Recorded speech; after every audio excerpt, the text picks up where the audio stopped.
Light the beam! Light the beam! Light the beam! Light the beam!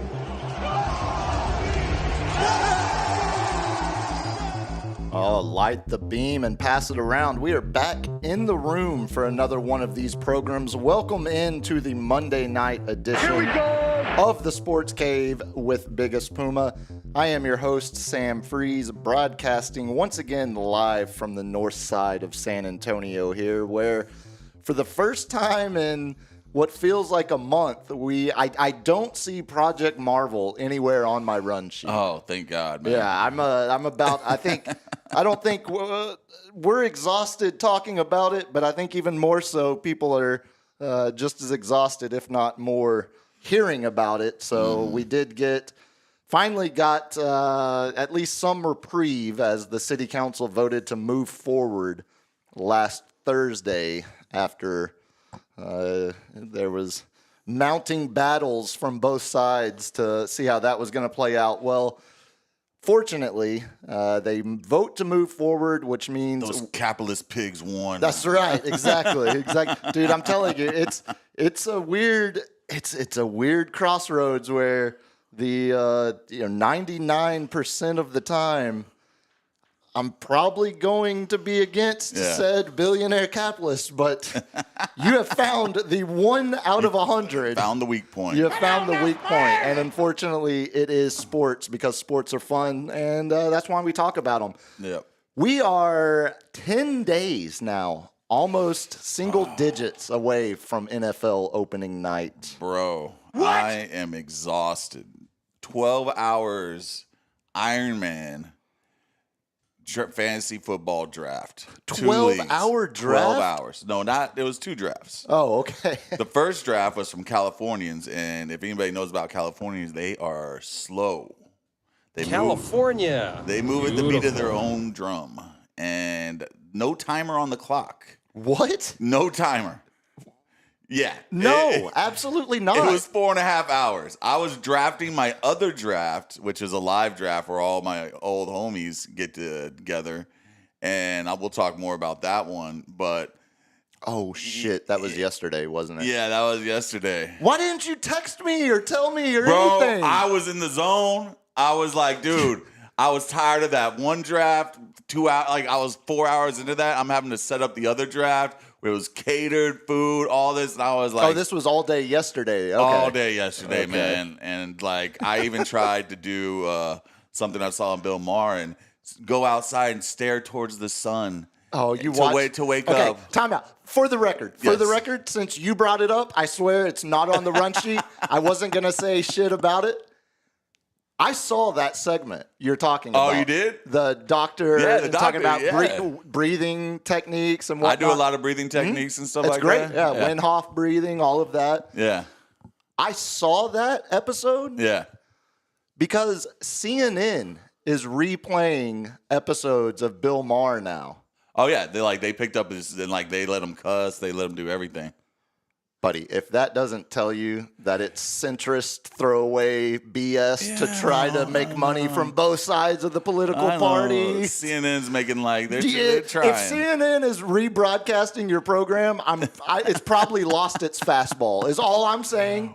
Or did it gain an extra? Did it learn the slider again? Did it learn a cutter again? I liked it better when he was a 1-inning closer. I don't need to see a 5-pitch arsenal. I don't need to see him struggle to get through 6 innings to try to get a quality start. Just bring the heat once a week and then get out of my zeitgeist. Get out of my perspective. Now, when I saw that being replayed I didn't know that was happening. So they first started doing overtime, because he always did it on YouTube. Hello, YouTube. Please pay us.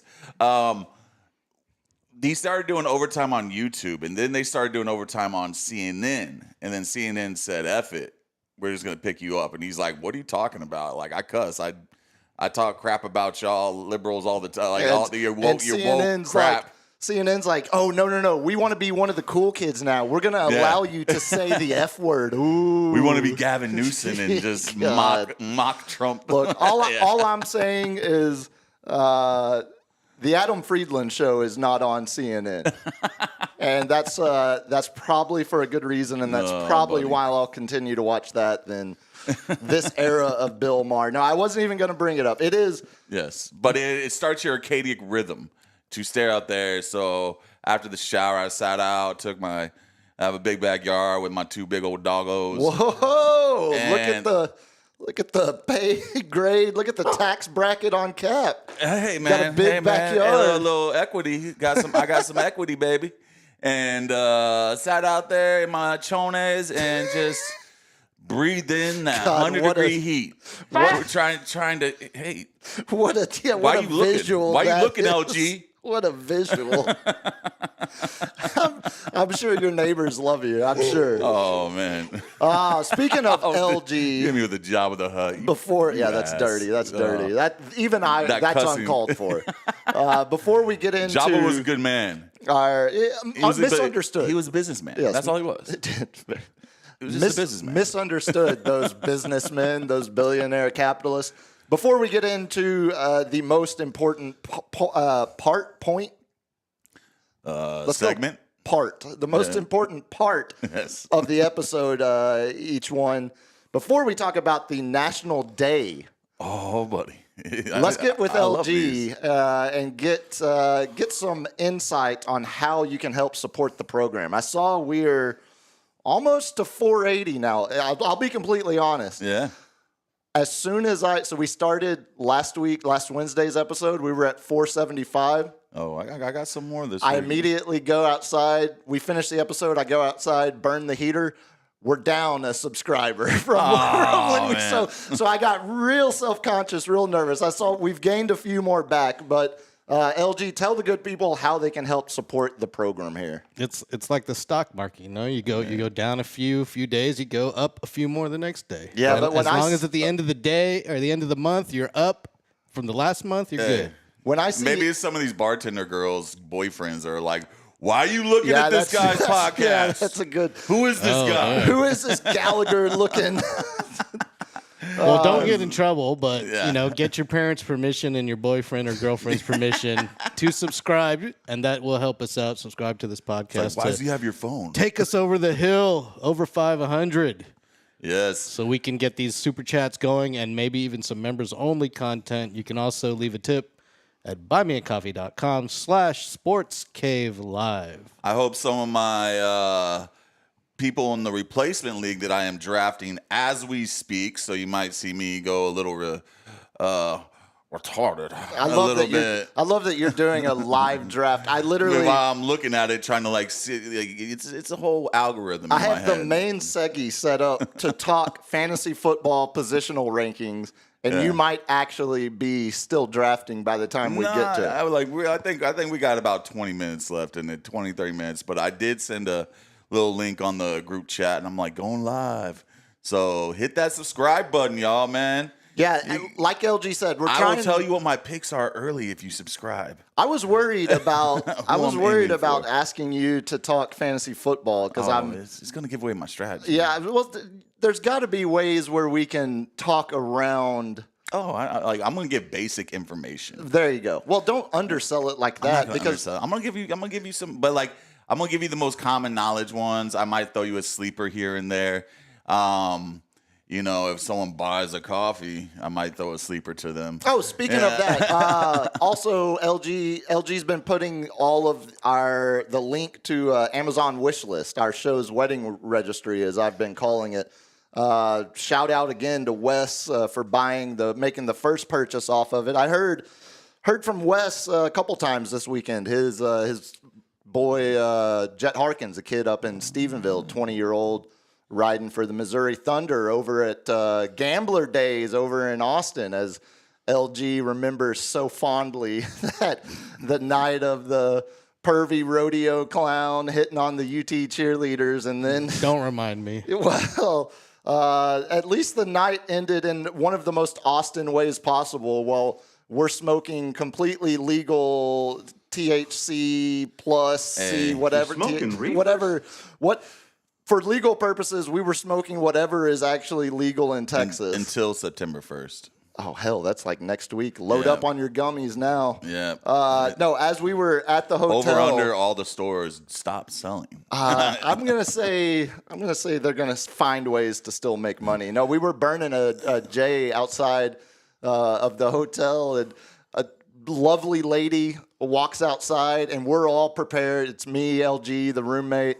We're all prepared for her to just immediately yell or threaten to call the cops or anything like that. Yeah. And in the most Austin way possible, she just walks out and she goes, "Hey, I don't want to ruin y'all's fun, but do you mind just scooting down a little bit? It's wafting right into my window." And so Yeah. we were all just like, "Oh, okay, yeah, no, Some no people problem." don't like that sweet skunky smell. Yeah, and boy, was it ever perfectly legal, but extremely, extremely skunky. Have you ever driven by and just smelled like a dead skunk and you're like, ooh? There are times, yeah, there are still times, especially when I go back home, go visit my family back up in the country, up in North Texas, and some of the smells of just being back on the country land. There are times where I'm like, either my grandparents' neighbors are literally just lighting their grow field on fire, or it's a dead skunk somewhere down the street, because it is quite strong. No, The ash creates nutrients. that's what they tell me. Yes. I'm sure that's what your breathing doctor is telling Bill Maher on. yeah, he feels. Or my hippie aunt. I Yeah, don't know one or the two. which one? They're pretty interchangeable, to be honest. No, Wes made the first purchase off the Amazon wish list. Highly Shout out to appreciative Wes. of that. If you are in a position to help out, that is, it's on all of the episode descriptions, right, LG? That's correct. Perfect. Yeah, and we want That just could. got to get to 500 to get those super chats going for we're going to do some Cowboys watch parties as the season. Oh, speaking of people buying things, Oh. I had one of our regular listeners, one of my boys. He went to Costa Rica and brought me back something. Oh, we have gifts. Yes, because he always notices our hats. Yes. And what is that? unfortunately, he got me a snapback, and I have a gigantic head, and these, it looks You like a can yarmulke. buy those. They have those.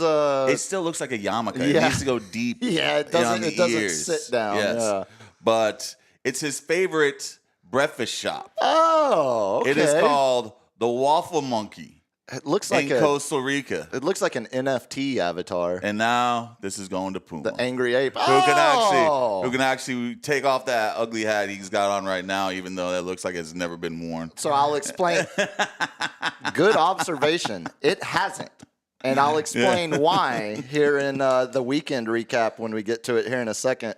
Man, what's your buddy's name again? Roland. Shout out to Roland. Shout out Roland. And shout out Waffle Monkey, Costa Rica. He bought a house down there, man. He's Kind of uncomfortable saying that. old man, dude.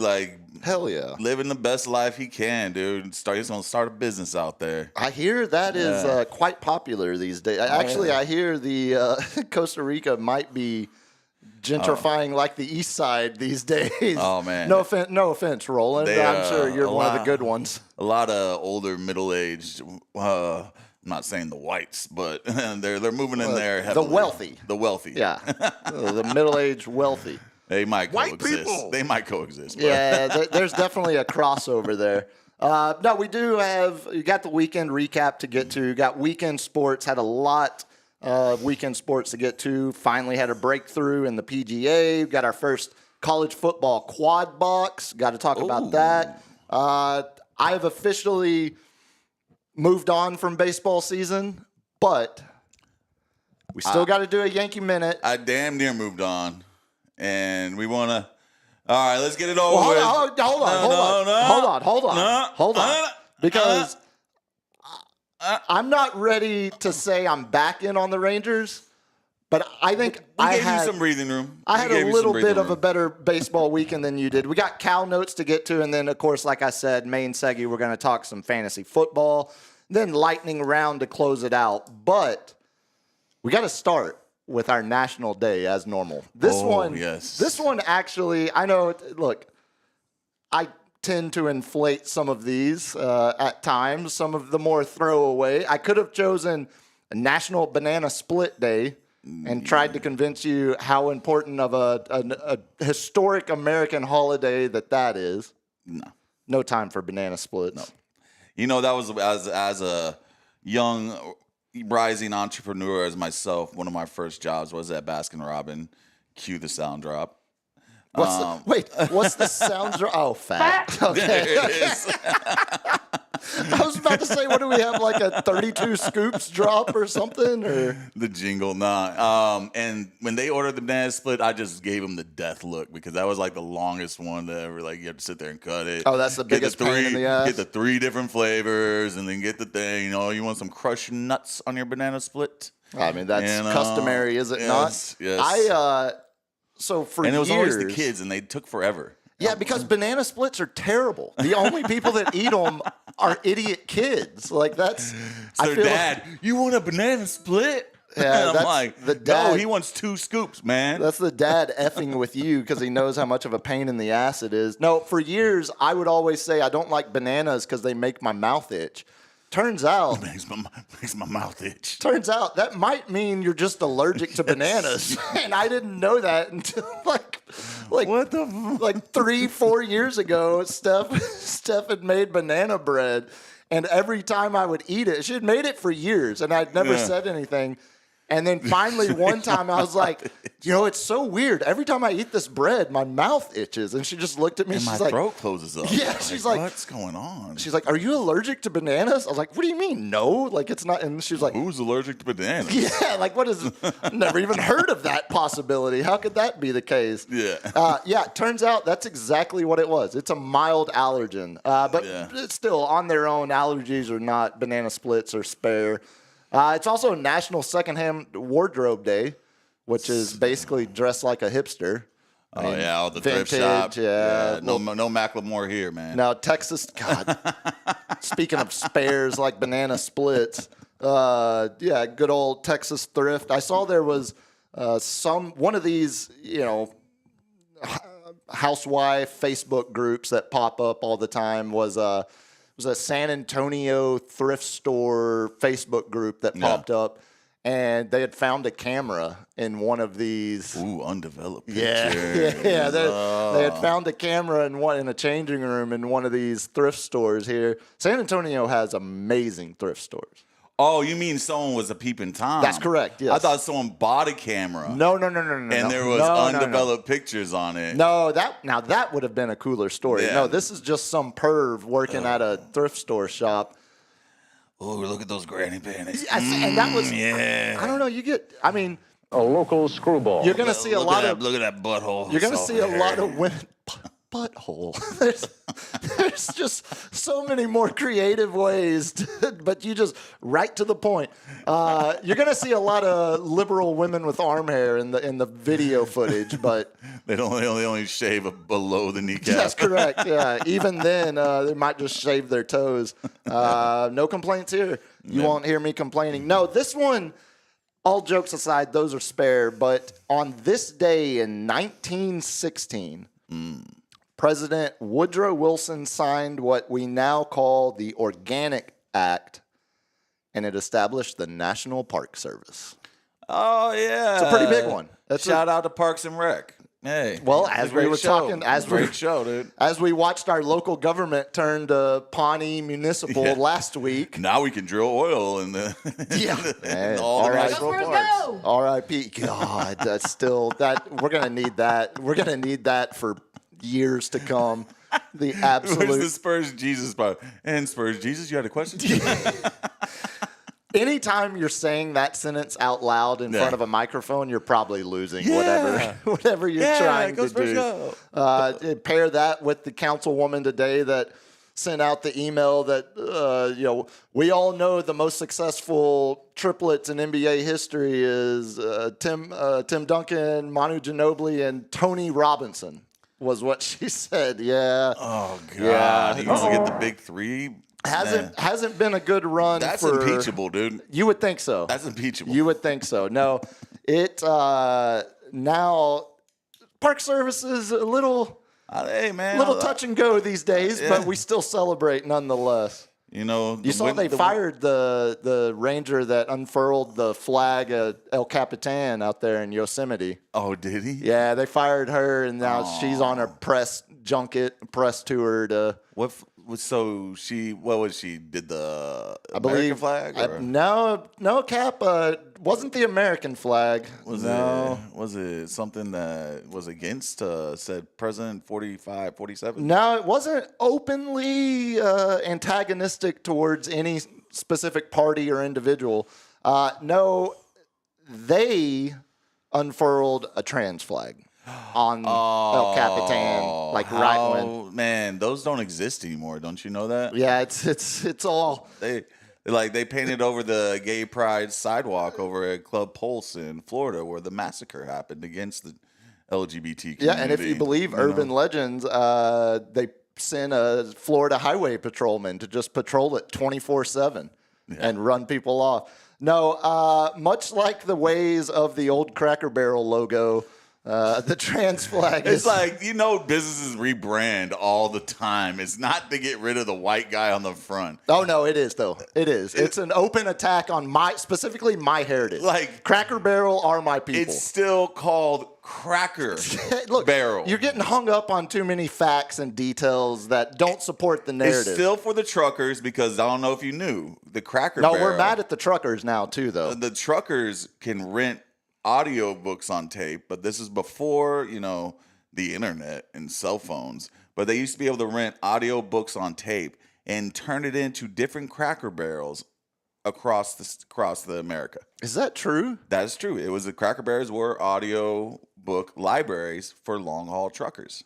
Okay, that's kind of genius. Yeah, it was beautiful. I loved some Cracker Barrel. If you want to get some big old thick biscuits. Yeah, I was wondering where you were going with that. My highlight. I have it in the lightning round. My highlight is always the. I'm on the clock. Here we go. All right, hold on. Here we go. What round? What pick are we at? Oh man. I'm on one before. We are on round 14. Good Lord. And I had the number 1 pick, so I got to go back to back, which is making it very good for the show because now I can wait. You can just get them over with. Yeah. So I got my defense. I got my. Wait, it's the 14th round, and you've already drafted a defense?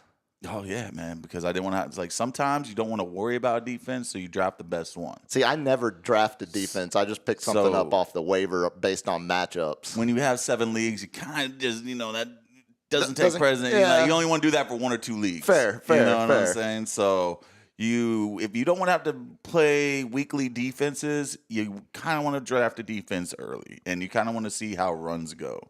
So someone did draft a defense the round before, and then I drafted one immediately after.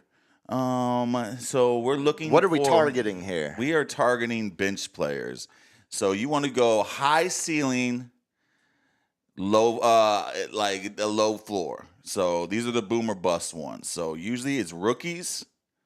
Like I love to take a flyer on a rookie quarterback, but there's not too many out there. You only got J.J. McCarthy and Cam Ward. J.J. McCarthy only because he got injured last year. Oh, I was about to say, okay. Or you want to go with someone who is hurt that's going to sit on your bench, but you don't need him.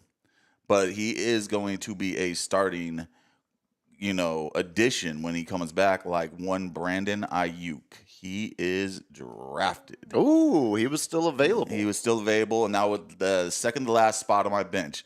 And now all I have is kicker and a bench slot left. Now let's go ahead. Do you have any other quarterbacks? Who have you taken at quarterback? I have not taken another quarterback. So this is where Go Cam Ward. Yeah. I like that flyer. So that's what I used to do. But I'm going to check the kickers. The Titans are going to be behind in most games. I don't think he's going to throw the ball a lot. I don't think anybody's going to pick Cam Ward. So it's like more of a poker thing. Wait, are these San Antonio people you're playing with?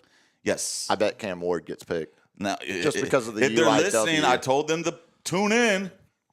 It was a rough week for the Bird's Nest. Rough week for UIW football. Cam Ward, yep, he's still available.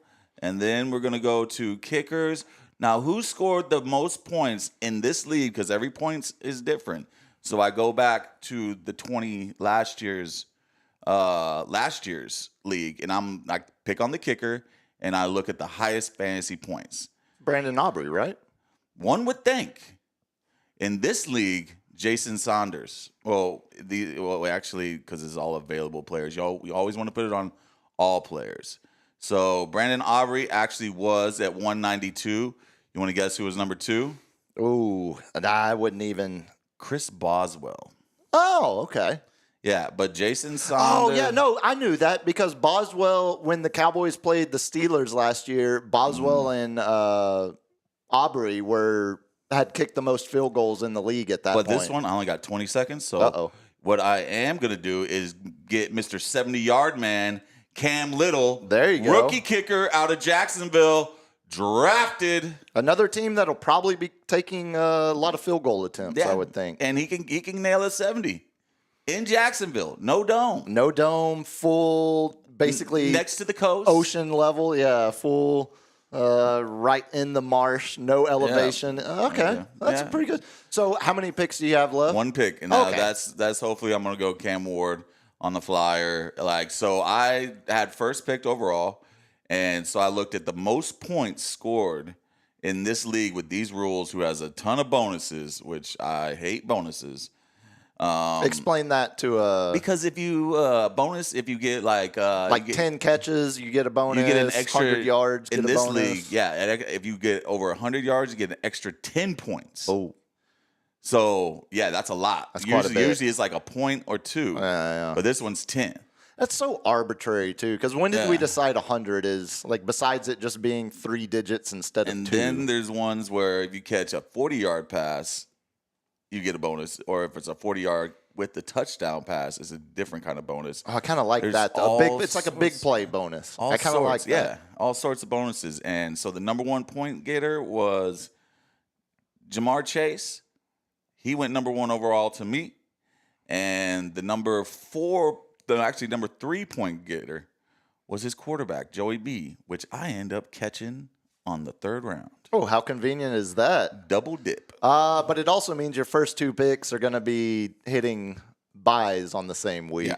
So you'll figure that out that's a good problem to have, I suppose. Good problem to have, man. I'll take that's funny because the main segment we're going to specifically talk quarterbacks and wide receivers. So very nice. I'm curious. Does our league have any of those bonuses?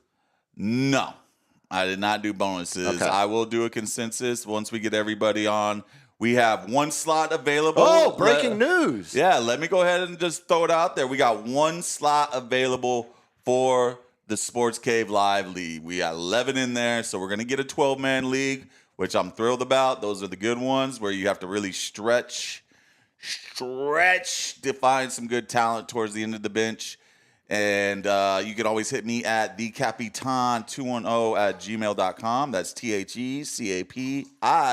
TheCapitan210@gmail.com, or hit me in my DMs, the Captain's Chair 210, and always hit up Puma on his stuff. Yeah, if you get no response from Cap, it means you'll probably not get any. No, I'm kidding. No response from you. Yeah, that's again, as we documented last week. I am now checking my message request folder.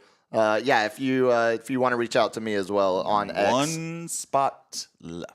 At Biggest Puma, Instagram, biggest.puma. Let's get that 1 spot. Potentially, let's get that 1 spot filled before we leave tonight because I'd like to have. We're going to do the draft next Tuesday. So it'd be nice to have everybody locked in a week out. Well, let's go ahead and jump into a little weekend recap because you mentioned this hat looks like it's never been worn before. I remember the old shark, someone's been watching the Dynasty or America's Team, whatever the hell that thing is. Whatever they call America's Gambler. No, America's Team, the Gambler and his Cowboys. I think that was the official. I think that was the official title. Oh, it's a big gamble to buy a professional team. Well, I mean, back then it was much less of a America's Team, the Gambler, and his Cowboys. It was much less of a money printing operation than it is now. Yeah, I'm rocking the old. This is a remake, new era, but the old what was it, Apex? That when the rest of like Jerry, those were out when the starter jackets, the rest of the league, and the rest of the league went starter because the NFL had to deal with starter.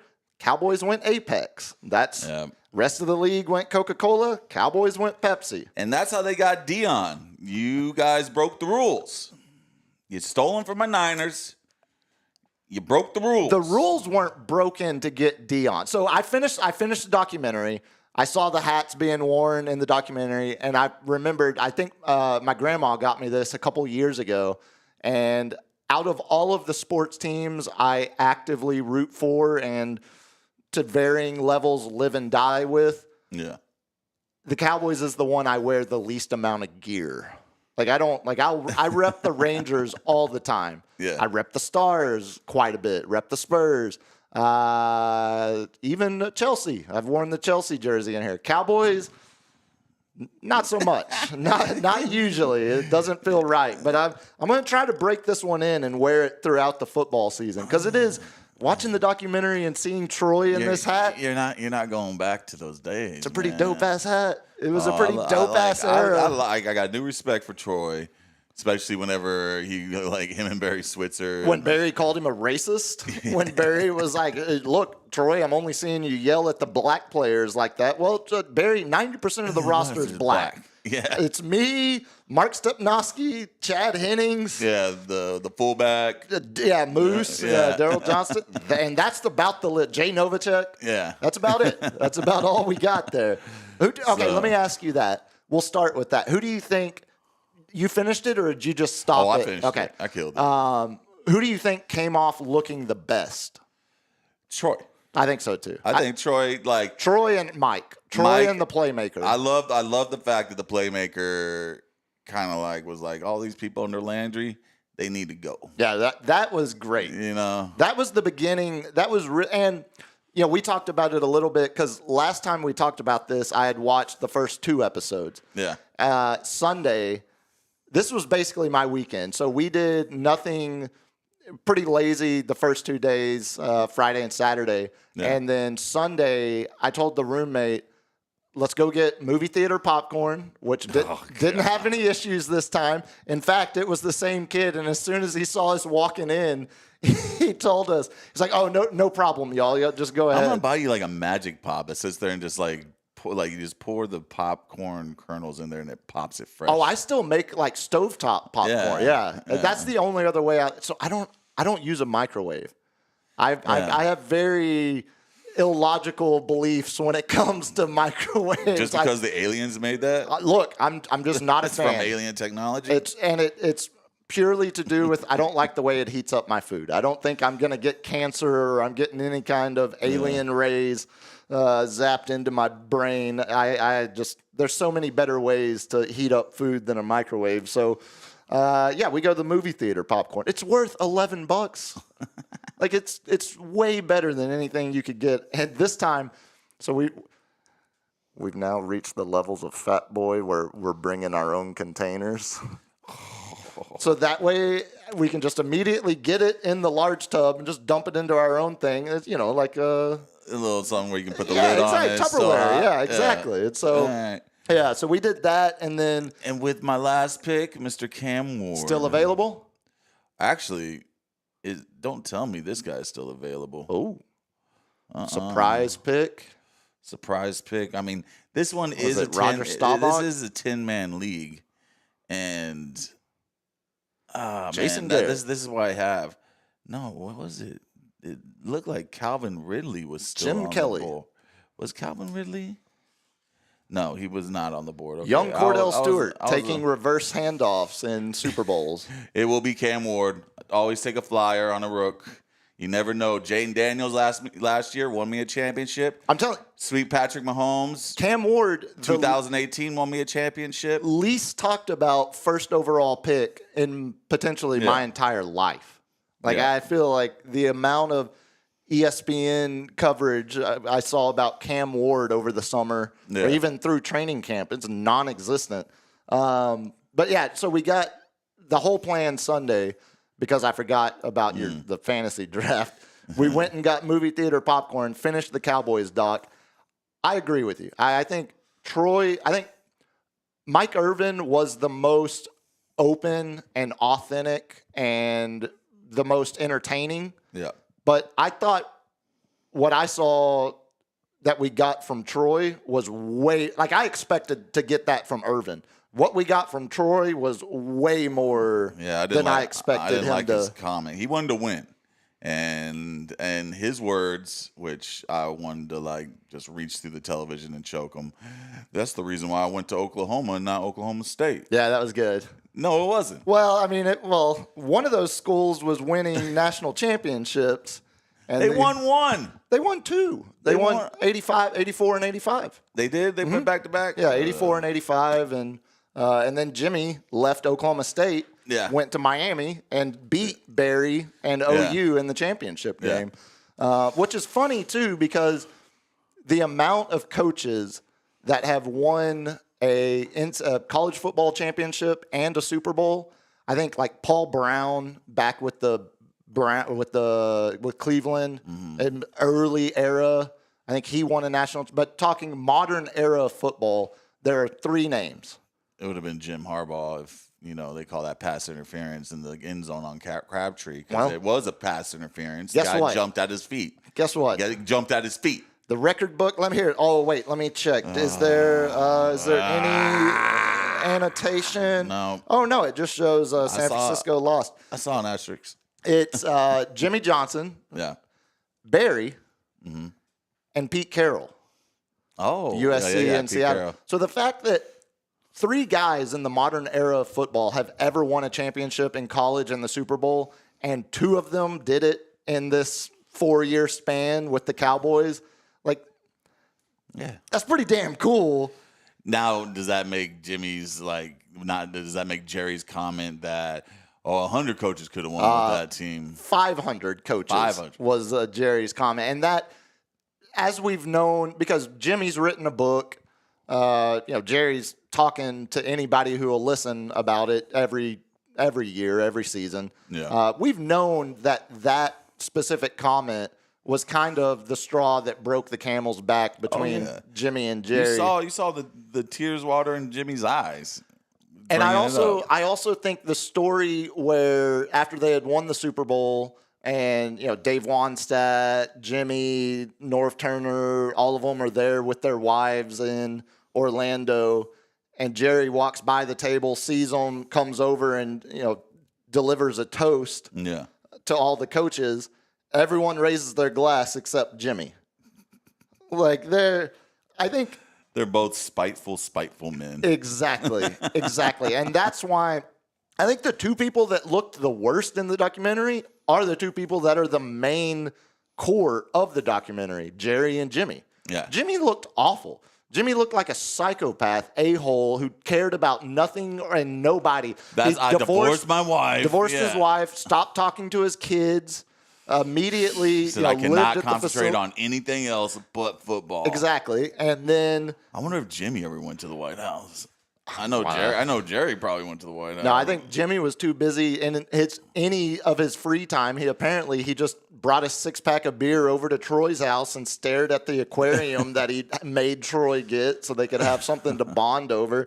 No, I think Jimmy looked like a psychopath. Yeah, and that makes Jerry a little sympathetic, a bit of more of a sympathetic figure than he normally does, because once you see a little bit more of the Jimmy side of it, but then I wonder who had final edit of that. So it was Jerry. Jerry.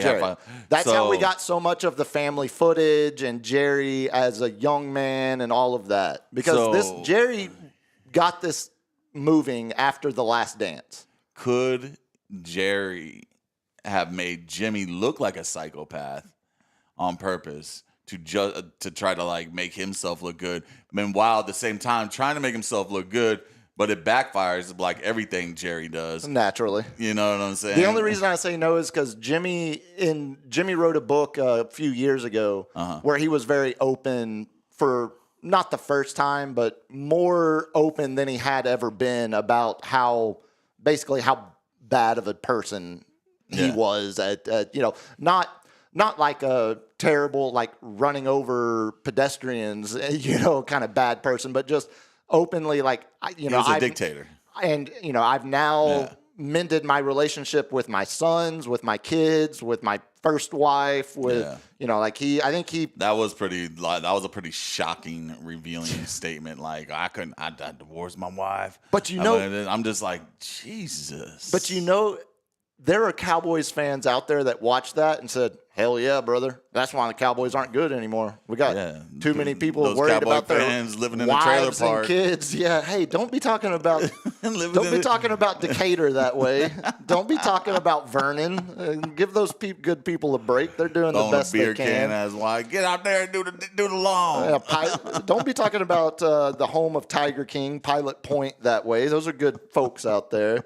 Just good working, hard loving Cowboy fans. Oh, buddy. No, I agree with you. Troy, because we got a bit of a side of Troy that we don't normally get, I think he was anytime he was on the screen, it was my favorite parts of the documentary. Yeah, and then he came off authentic. Very much so. And for Troy, someone who, I mean, at his core, dude, all right, so last night, I'm watching this with the roommate, and my whole purpose, like, I knew 98% of what was in this documentary. There were a couple small things where I was like, oh, shit, okay, didn't know that.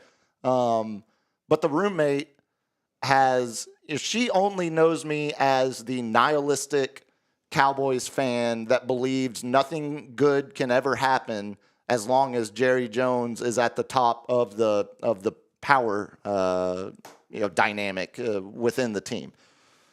She doesn't know me as the 10-year-old or the 12-year-old that bawled his eyes out watching Mike Irvin's retirement press conference. Oh, yeah. Watching Troy's retirement press conference where Troy is I'm Troy Aikman. I'm the baddest MFer you've ever seen since Roger. I've got my notes. I hate this guy sitting next to me.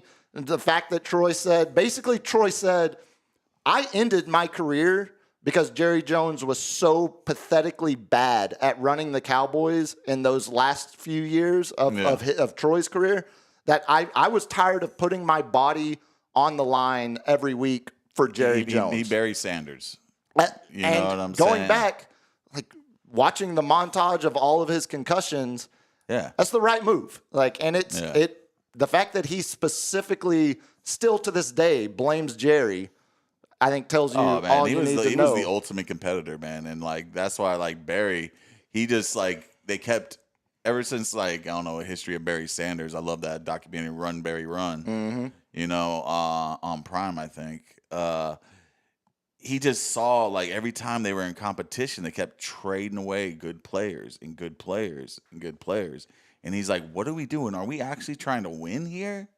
Because and Jerry's was the opposite of that. He was just bad at his job. Yeah. They were bringing in guys.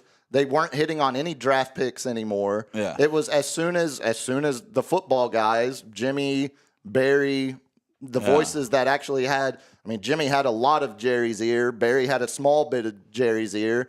As soon as it was only Jerry's ears calling the shots, that's when Troy was like, I'm out here. I'm done. I think the 95 championship was Troy coaching them up, being like, you know what we went through with Jimmy. You know how hard we have to work. Troy became Jimmy. And then with Barry and with Jerry stealing Dion from the Niners in a ruthless tactic unknown to anybody. You're describing free agency. I mean, he offered more money than any other team. How to get that money? He made great business deals.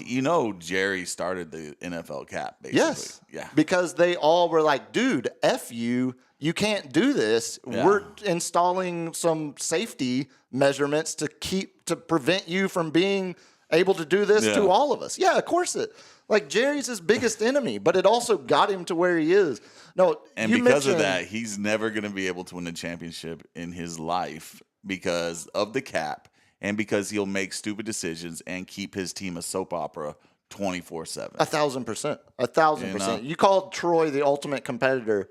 That's what made it so tough as a 12-year-old kid watching that retirement, on WFAA Channel 8 up there in the DFW. And it kills me to say that about Troy. He's all put together. He's OU and a Cowboy. He's got his note cards. You can tell he's like, all right, I'm just going to get through this and we're going to move on. And then the very first sentence he starts, he can't get through 3 words without already breaking down. And you're just like, I was watching it with Steph last night, and I'm just like, oh my God. Like, this is like you don't understand. Like, right now, a Cowboy fan who's 30 years old, they didn't see that. Yeah. Like, they didn't see any of that. They know of it. Yeah. But, like, they didn't see how awesome, how competitive, how driven they were, how the team didn't. The team was not Jerry Jones. The team was Emmett and Troy Right. and Mike Irvin and Jimmy Johnson. Yeah. Jerry was he was the businessman. He took all the credit for it. But when you thought of the Cowboys, you thought of the players. He wanted the same amount of credit as the team, and like it's unfortunate to be like, you are the owner. You know, it's like, you know, watch let's do a restaurant, something I'm familiar with, and I'm sure a lot of people are familiar with out there. If a restaurant is doing everything it can to be successful and goes out there and wins a Michelin star or gets a James Beard Award and all this stuff, who do you compliment? The chef or the owner? You compliment the chef. It's the chef. And Jerry never gets that through his head. You are not the chef, even though if you bought the chef, you know, and you hired him, the chef put in the sweat equity in the grind and the hours and all that stuff. And you can say you put in the hours and stuff too, but come on, buddy. No, the chef was sending. Come on, buddy. The chef was sending weak links to run on the asthma field. Like the chef was, the chef was the one that was disowning his entire family to get them to that level. Exactly. Yeah, no, that's a great comp. I noticed the way we talked about it last week, the Johnny Cash song they used, Arkansas Lovin' Man, the first time Jerry was on screen, it was a good production touch. That's how the documentary ended too, because I think to use that specific song, we talked about the lyrics last week where it's, you know, some men are born wealthy, some men are born poor. I was born, you know, loving women. Like it's basically Jerry Jones's song. Like it might as well have been written about him solely. But to start the documentary with that song, I thought was a nice touch. But then something about the time as a flat circle kind of deal, like to end the documentary with it as well, that also shows you Jerry hasn't learned a damn thing. He's still an Arkansas loving man 30 years later who's not going to change anything he does to appease anybody else, because at the end of the day, he owns the team. He's going to do it the way he wants to, and the Cowboys are where they are now for all the good reasons that Jerry has provided, like the bucking the league and making them, doing all the side deals of endorsements, making them the most profitable sport, like all of that good. Yeah. Jerry doesn't care about all the bad that comes along. Like he's going to continue to do it exactly the way, because he's an Arkansas loving man. That's it. And I'll say, Chris Gonzalez hit us up on the chat. Is the chef normally the owner of the restaurant? No. Like all the chefs are rock stars. They're kind of, they're not up doing paperwork. Like I've done that paperwork, and there's a reason why I did not want to be in the kitchen. It is tough. It's grueling. It's 80 to 100 hours a week, and it's just mind-numbing. But then to do all the paperwork and all the stuff that the taxes and have to deal with all that stuff. Like, let's say you watch the show The Bear. There's a reason why they had the money man, which was the uncle, and then he brought in his sister to do all the paperwork so he could focus solely on the food. And that's what the football coach is. He focused solely on the product that was going to be on the table. And he might be a co-owner. Yeah, they always have like a co-owner, piece. right? Exactly. Yeah. But they're getting sweat equity. It's two separate. But they don't get 51% sweat equity damn near ever. And you're doing and if they two do, jobs. They are transferring over to ownership and just going in there and being like, when I used to do it, you do it like this. But when you're starting out and you got that hunger and blah, blah, blah, you're broke. Yeah. You're broke. You're you know just what I'm saying? Trying to keep the lights on. I thought it could have been 4 episodes. I mean, that last episode was just a piece of you know what. Like, it was just unnecessary. It was unnecessary. And hearing Tony Romo defend Jerry Jones, being like, look, he won GM of the Year a couple years ago. He's built the teams that could have won it. It's on us for not getting it done. Then you hear with old Micah, me and Micah, we hammered out all the issues. We all had everything. And then I gave it to the agent, and the agent was, well, we got to talk. And I'm like, well, we already did. Yeah, that's and I'm like, makes me think of Romo and Jerry. Sure putting does. his foot on his foot. And using Bill Parcells to pressure him into signing a bad deal. Yeah, I enjoyed every second of it because the slow drip of nostalgia straight into my veins when they were actually winning. Exactly. And, getting to show the roommate actually how awesome it was at one point in our lifetime to watch the Cowboys. It was, dude, Peter Jennings and Barbara Walters, Connie Chung doing like ABC was like 3 news. Cowboys did SNL. Like ABC evening news reports about the Jimmy and Jerry feud. In between, we're selling missiles to Iran-Contras. And also Jimmy and Jerry are fighting with each other. It should not have been next to it was exactly what he wanted was a soap opera 24/7. And he continues to get that. We're going to talk a little bit about that in the Cal notes here in a minute, but need to move on. But speaking of soap operas 24/7, what do you got? Hit it. Give me a minute. We had many, many good things happen over the past couple days. Generic. The sweep. Generic. You shut your mouth. Sorry. Shut your mouth on this minute. We swept the Cardinals. Loved it. Shout out to my boy Eric, who's a diehard Cardinals fan. But then... Burn in hell, Eric. Then we go... Metaphorically. Then we go and take care of 2 games in Tampa. So we're on a 5-game winning streak. We were like one of the only of 2 teams to hit over 9 home runs in back-to-back. What was it? I had the stat. I don't know. It's your stat. I don't have it pulled up. Come on, Face ID, Face ID. I love it. What a waste of seconds. Oh, man. But anyway, we cranked out 9 home runs in 1 game, tied Yankees record. We go into our thing. We have Constanza Day, my Seinfeld favorite show. That was awesome. And we blow 3 games to the Red Sox, 1 a complete blowout and 2 winnable, but we win the last one, and we won today, scoring 10 runs. Still in, homies. We're still in it.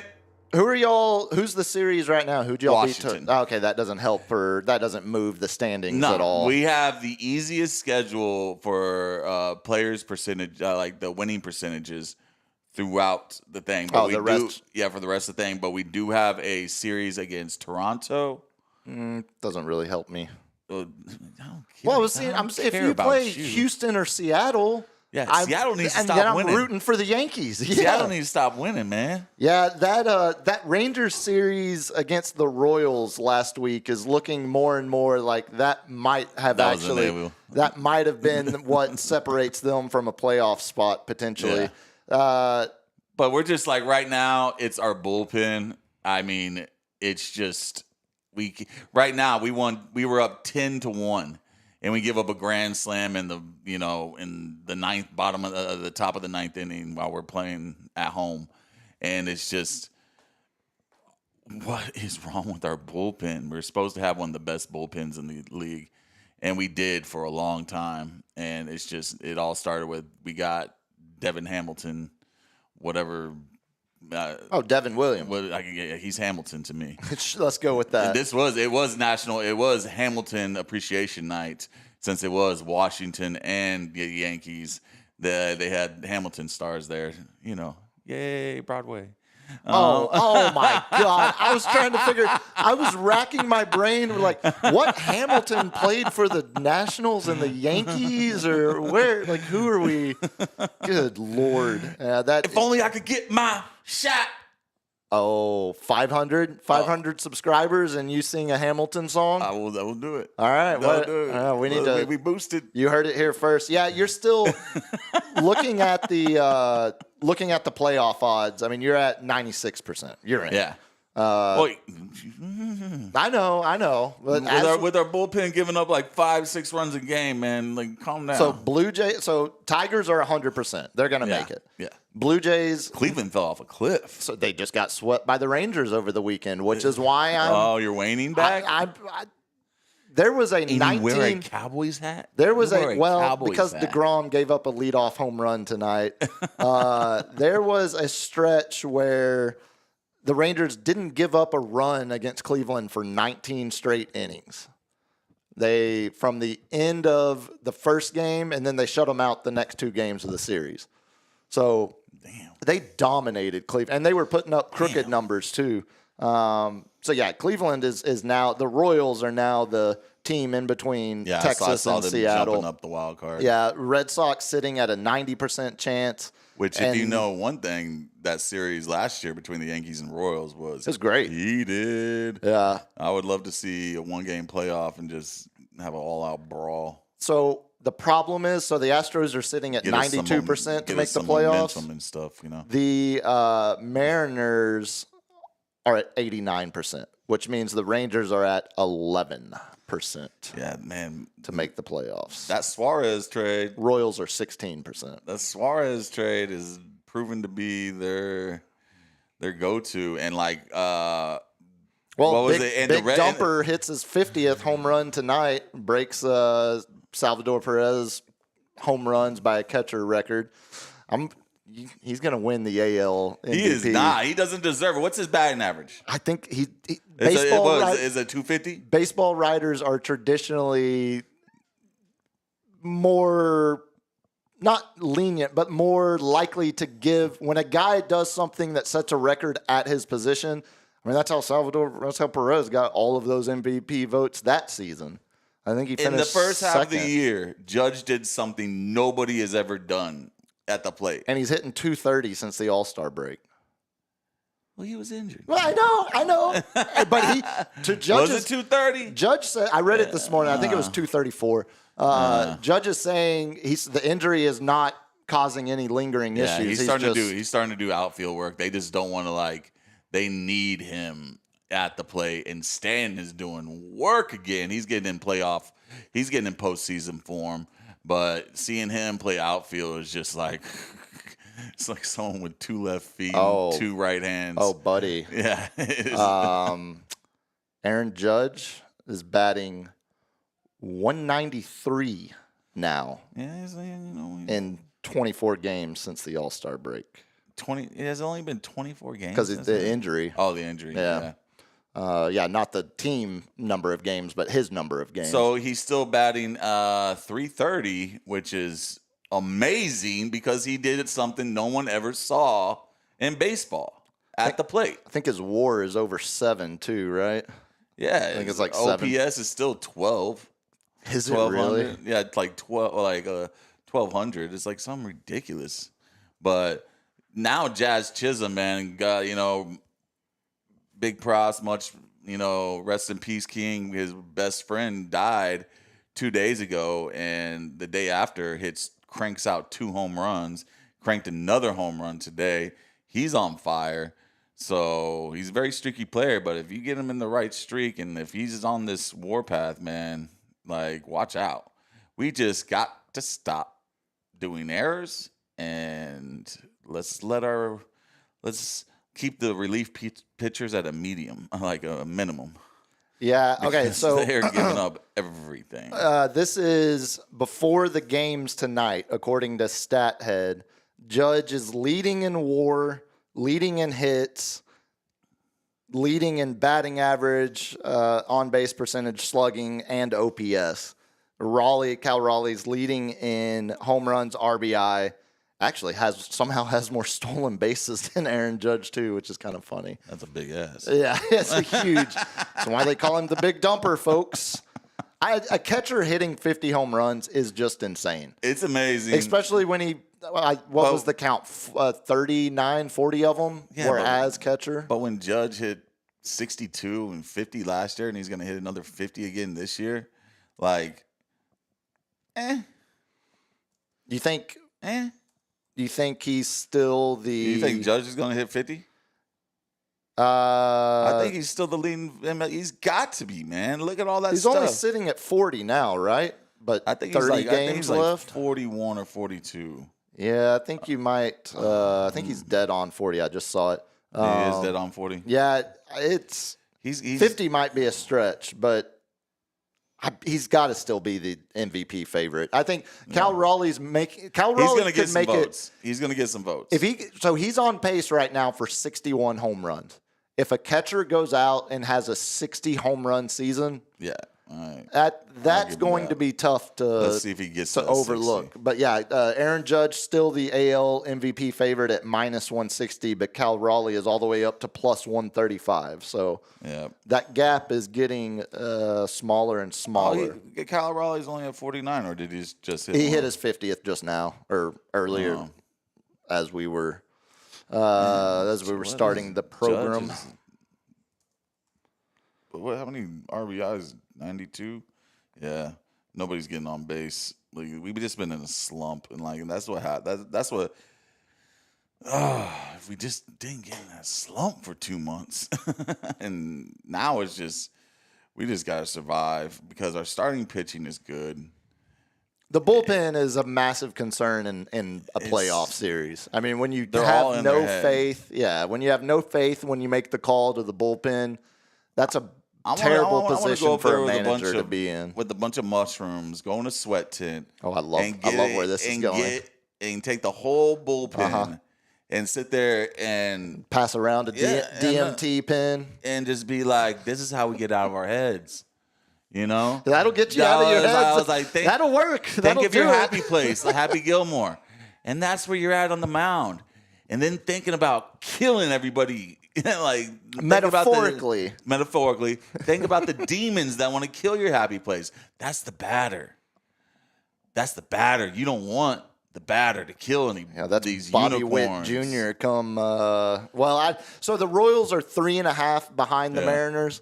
And the Rangers are 4.5 behind the Mariners, but Rangers losing 3-0 right now to the Angels. So the surging Angels. You sweep the Guardians, and then you're probably about to drop the You have opener. the exact opposite of what we're doing. Like, we can't beat anybody of substance, but we kill everybody that we should be killing. It's very frustratingly unfortunate to be a Ranger fan this season. I'm that 11% chance to still make the playoffs has me at least still checking the score, but the Rangers don't get to play the Mariners again the rest of the season. Yeah. So, and they also have they have to play the Brewers, the best team in baseball. They've got another bad series, another bad matchup too. So the Rangers schedule is not friendly whatsoever to them. So they are still officially cooked in my book, but I'm at least checking scores. Let's get into some weekend sports though. Elsewhere, Chris, if you keep this up on the chat, you're never gonna get called on again. He's saying Cal is like 6 or 7 behind Mantle for the most switch hitting home runs. You put Mickey's name in your mouth, Chris, you're going to get it. Man. Yeah, that's a crazy stat. That is nuts. That is a nuts stat. I forgot he was a switch hitter, dude. I forgot Cal Raleigh was a switch hitter. Yeah, that's what I'm saying. I knew Mantle was a switch. Yeah. Wow. Yeah, that's... So we could see... Check that man for roids. We could see Cal Raleigh set the record... he set the record now for home runs by a catcher. Yeah. We could see him set the record for home runs by a switch hitter. Yeah. And also could see him reach 60. If he doesn't win the AL MVP, it will be because Aaron Judge gets hot and goes on some kind of tear here. And gets in the 50s. Yeah, exactly. Because he's got to... That'd be 3... Like, there's only one other person ever hit 3 50 home run seasons in a row. You know? and Bonds? I think it might. Oh well, besides Bonds, Bonds is in. We just put him off to the Yeah, side. Bonds is like it's like Tiger. Whenever we say anything about That's fair. thing, That's he's fair. Like, yeah, it was like remember I was like, oh, the 3 players that won 5 PGA tournaments. And you're like Tiger. Yeah, he did it 3 times. But then Ben Hogan and Sam Snead did it once. It's like, and also these guys. Yeah. Yeah, that's fair. Well, speaking of Ben Hogan, let's talk some golf. The Tommy Ladd finally broke through. Got that monkey off his back, baby. What a great year! What a great time to finally get that first PGA Tour win. What, $10 million in his pocket, dude? And Scheffler. I think if he finished, he bogeyed a whole, he put it in the water. That was the end of the he didn't have to win it. He didn't have to win it, but he had to finish second or third, and he could have still won in FedEx points. Mm-hmm. But Tommy won it. He got 4th, and it was, oh my God, man! Everybody was rooting for him, and of course, all the golf bros running to there to go watch this. A lot of momentum. golf bro energy. Which and I'm like, as much as I love Tommy Fleetwood, we got the Ryder Cup coming on, man. You want to chant USA, and you're sitting here rooting for Tommy. That's why I was glad. What is wrong with you? Well, what the alternative USA, baby. The alternative was rooting for the rotting corpse of Patrick Cantlay. His body decomposes every time he addresses a ball. It takes half. My grandma plays a round of 18 faster than Patrick Cantlay. I'm wondering what I'm hitting down here. I'm gonna pull a cord. He is impossible.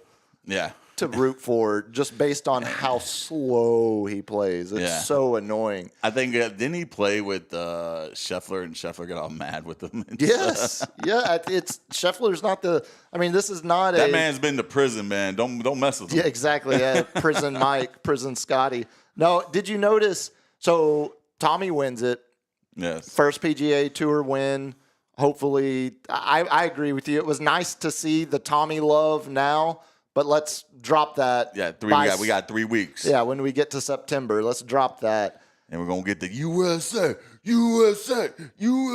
Did you notice the first guy who came up running up to him and was crying, hugging him? Was it Lowry? And then no, it wasn't a fellow golfer. It was a family member. It looked like it was his brother or something. He comes up and he hugs Tommy, and then he starts crying on Tommy's shoulder. And Tommy's like, "Are you crying? It's fine. It's great. Don't cry. This is it's happy, Turns out that guy that was hugging him is technically his adopted son. Oh wow!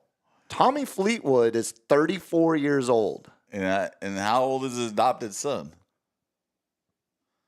About the same age, because his wife is 57. Tommy got cougared. Claire Fleetwood. Oh, I gotta see me some Claire. Google Claire Fleetwood right now. Everyone, group activity. Group activity. Yeah, it's not. I mean, there is nothing wrong with Claire, a 57-year-old woman. No, it's a C. They're English. They don't use K's for everything. I thought they were I thought he was Scottish. No, he's pure English. He's South. Claire Fleetwood? Southport kid, Portsmouth. You seem like she would be older. She'd keep her last name. Yeah, no. So she has a couple kids from another marriage, and she was working for the. She's straight. She finessed him. Yes, she's working for the agency that was representing him, and he actually, from the stories I was reading, he actually basically had to convince her to get married because she was she had paranoia about the 23-year age gap. This is an old Ted Lasso thing, if you ever watched the series. Oh, is this from the owner, the big tall lady owner? Oh, the one that does the cruise ship commercials now? And who was the lady who went shame in Game of Thrones and whipped a CGI Cersei all the way through. Yeah. I don't know if anybody knew that, but that was her from Ted Lasso. She gets on this dating app where it's totally, you don't know who the other person is, and you get to know each other. Ends up being one of the players from the game that's like 21 years old. Spectacular. You know, and they're like, I really do like you. And it's like, she's like, oh, it can never be. And then the long, lingering looks. I like your seductive female owner's voice there. Yeah, that's. It can't be. Look, I think that's probably exactly what Claire. Joining us now, Claire Fleetwood. Yeah. Oh, Tommy lad, Tommy. Yeah. When you talk to the public, Tommy, you say, "You got me." You got that? Yeah, exactly. Make yes, sure, mama. Yeah. Yes, Make sure mama. that is shame. Make sure that is the public narrative. No, she wasn't there because she does have so much paranoia about the fact that she is a 57. She knew she was going to get dragged, dude. Of course. The internet's ruthless, man. Undefeated. But also, like, what are we? This is, I mean, it's not that's like true love, man. This is not like she's not going to ever be treated the same way as Bill Belichick. No. Well, that's 50 years difference. Yeah, but when Tommy Fleetwood was 20 11, years difference. When Tommy Fleetwood was 10, she was 33. Damn. Yeah, that's what I'm saying. It's not as bad as 70-year-old that Belichick. happens like once a week here in Texas. Yeah, Belichick is 50 years basically. Yeah. This one's half that, but still. That was besides Tommy finally breaking through and winning, that was my highlight. I don't agree with the double standard. I just live by it. You know what I'm saying? Look, the rules are what they are.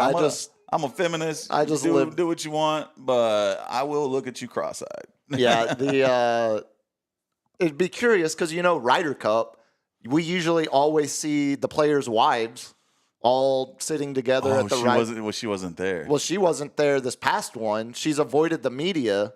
Is she like rich herself or what? Yeah.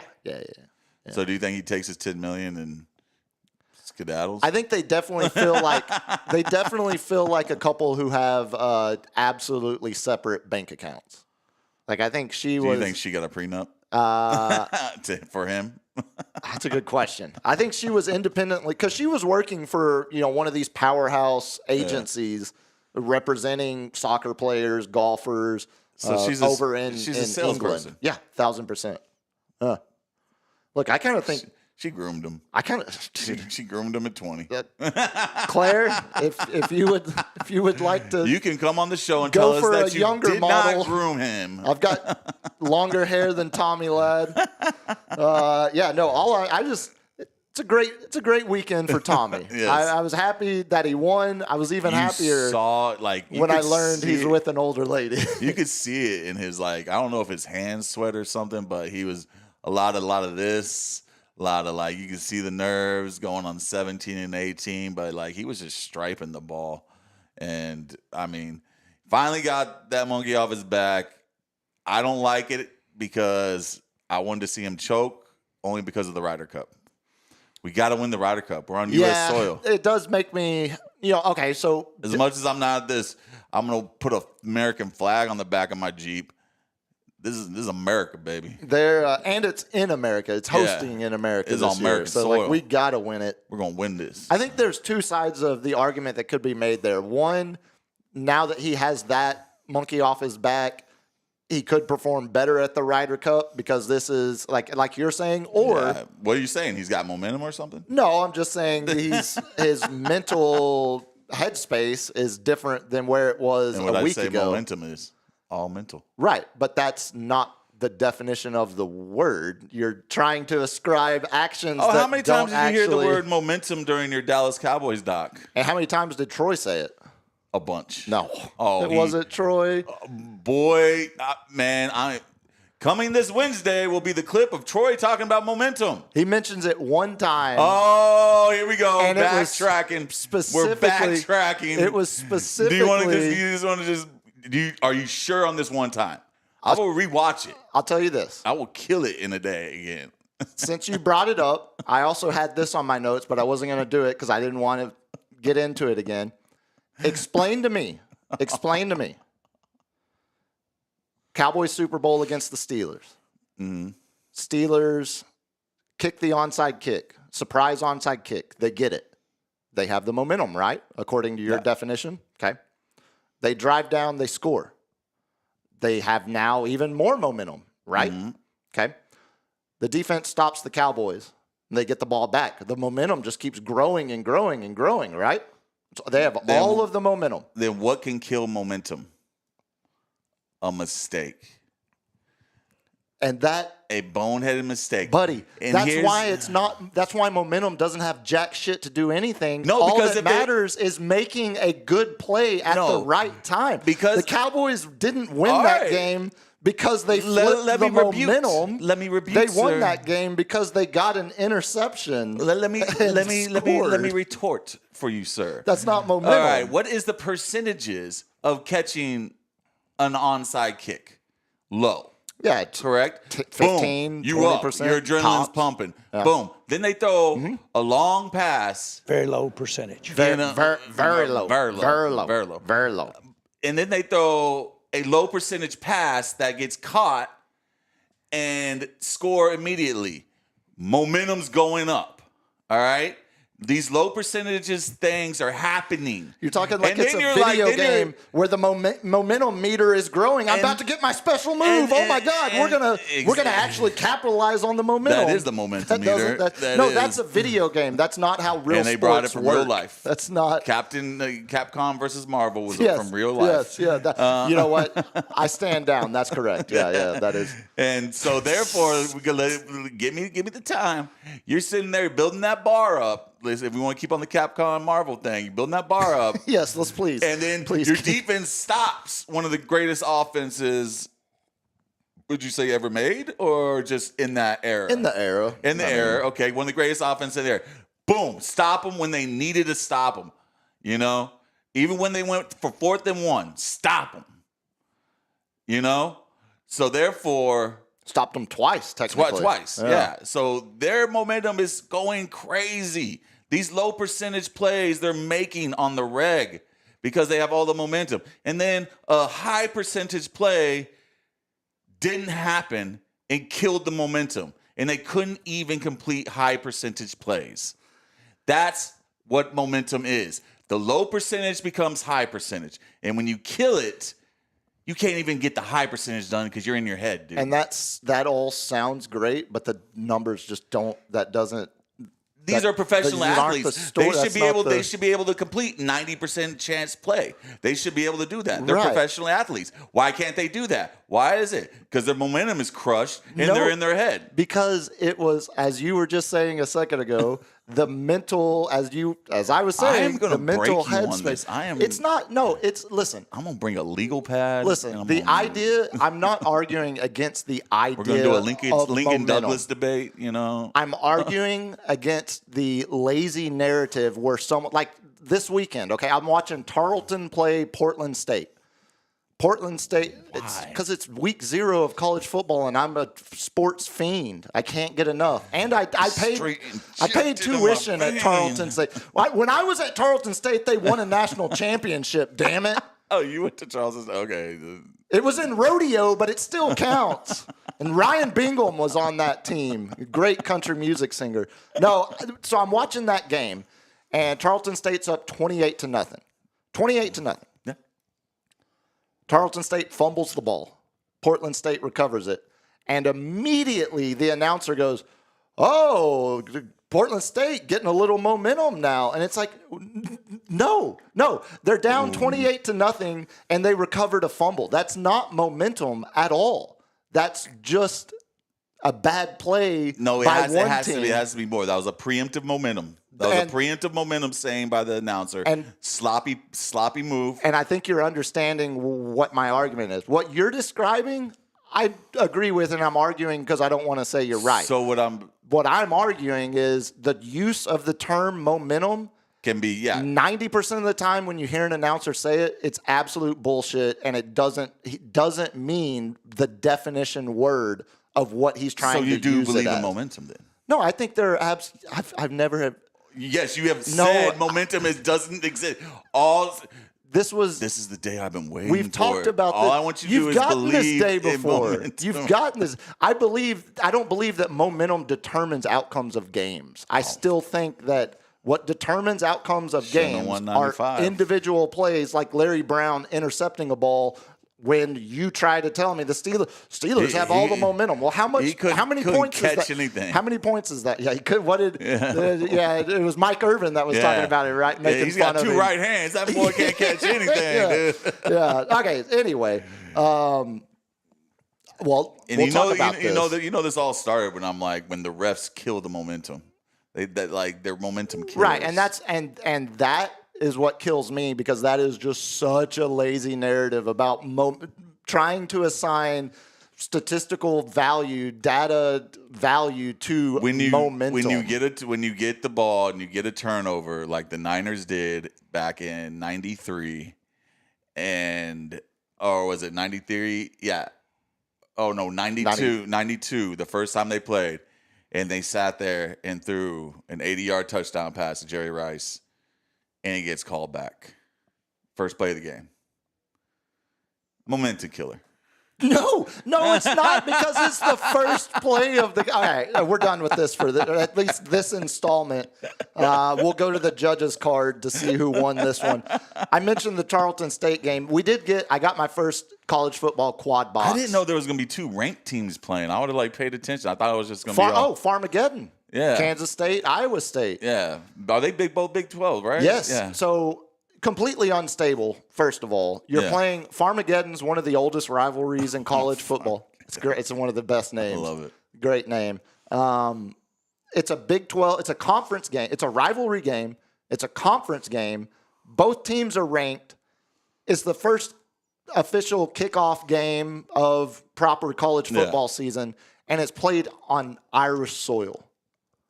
On a pitch, as they would say, that completely fell apart. At one point, it didn't even look like there were lines painted on. They played over in Ireland? Yes, that game was in Ireland. So is that the reason why we didn't get it at regular time? Like, what time did it start? So it kicked off at, I think it was an 11. It was an 11 a.m. kickoff. And you want to terrible. I don't like college football starting. Yeah, chapping my ass right now. Unless it's Notre Dame. That 11 o'clock start with Ohio State and Texas.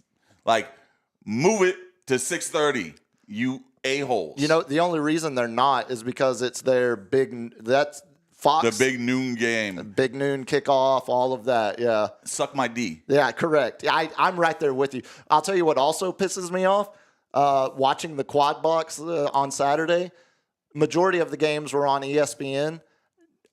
There's 3 ranked matchups coming up this weekend, Labor Day weekend. It's like LSU, Clemson. Isn't that the 6:30 game? Yeah, that's a night game. Yeah. Texas, Ohio State, of course, is the big one. And then there's one more. I had it in my notes last week because it was Notre Dame, Miami, number 6 versus number 10.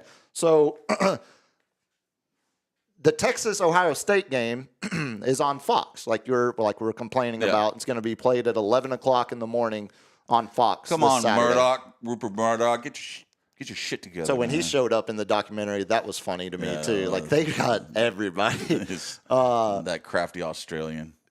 Every single ESPN studio show I watched or announcers during the games I was watching, they were like, "Oh, can't wait for the big games this weekend. Really looking forward to Clemson, LSU, and then don't forget about those fighting Irish." Like intentionally not mentioning number 1 versus number 3, Texas, Ohio State, because it's on Fox.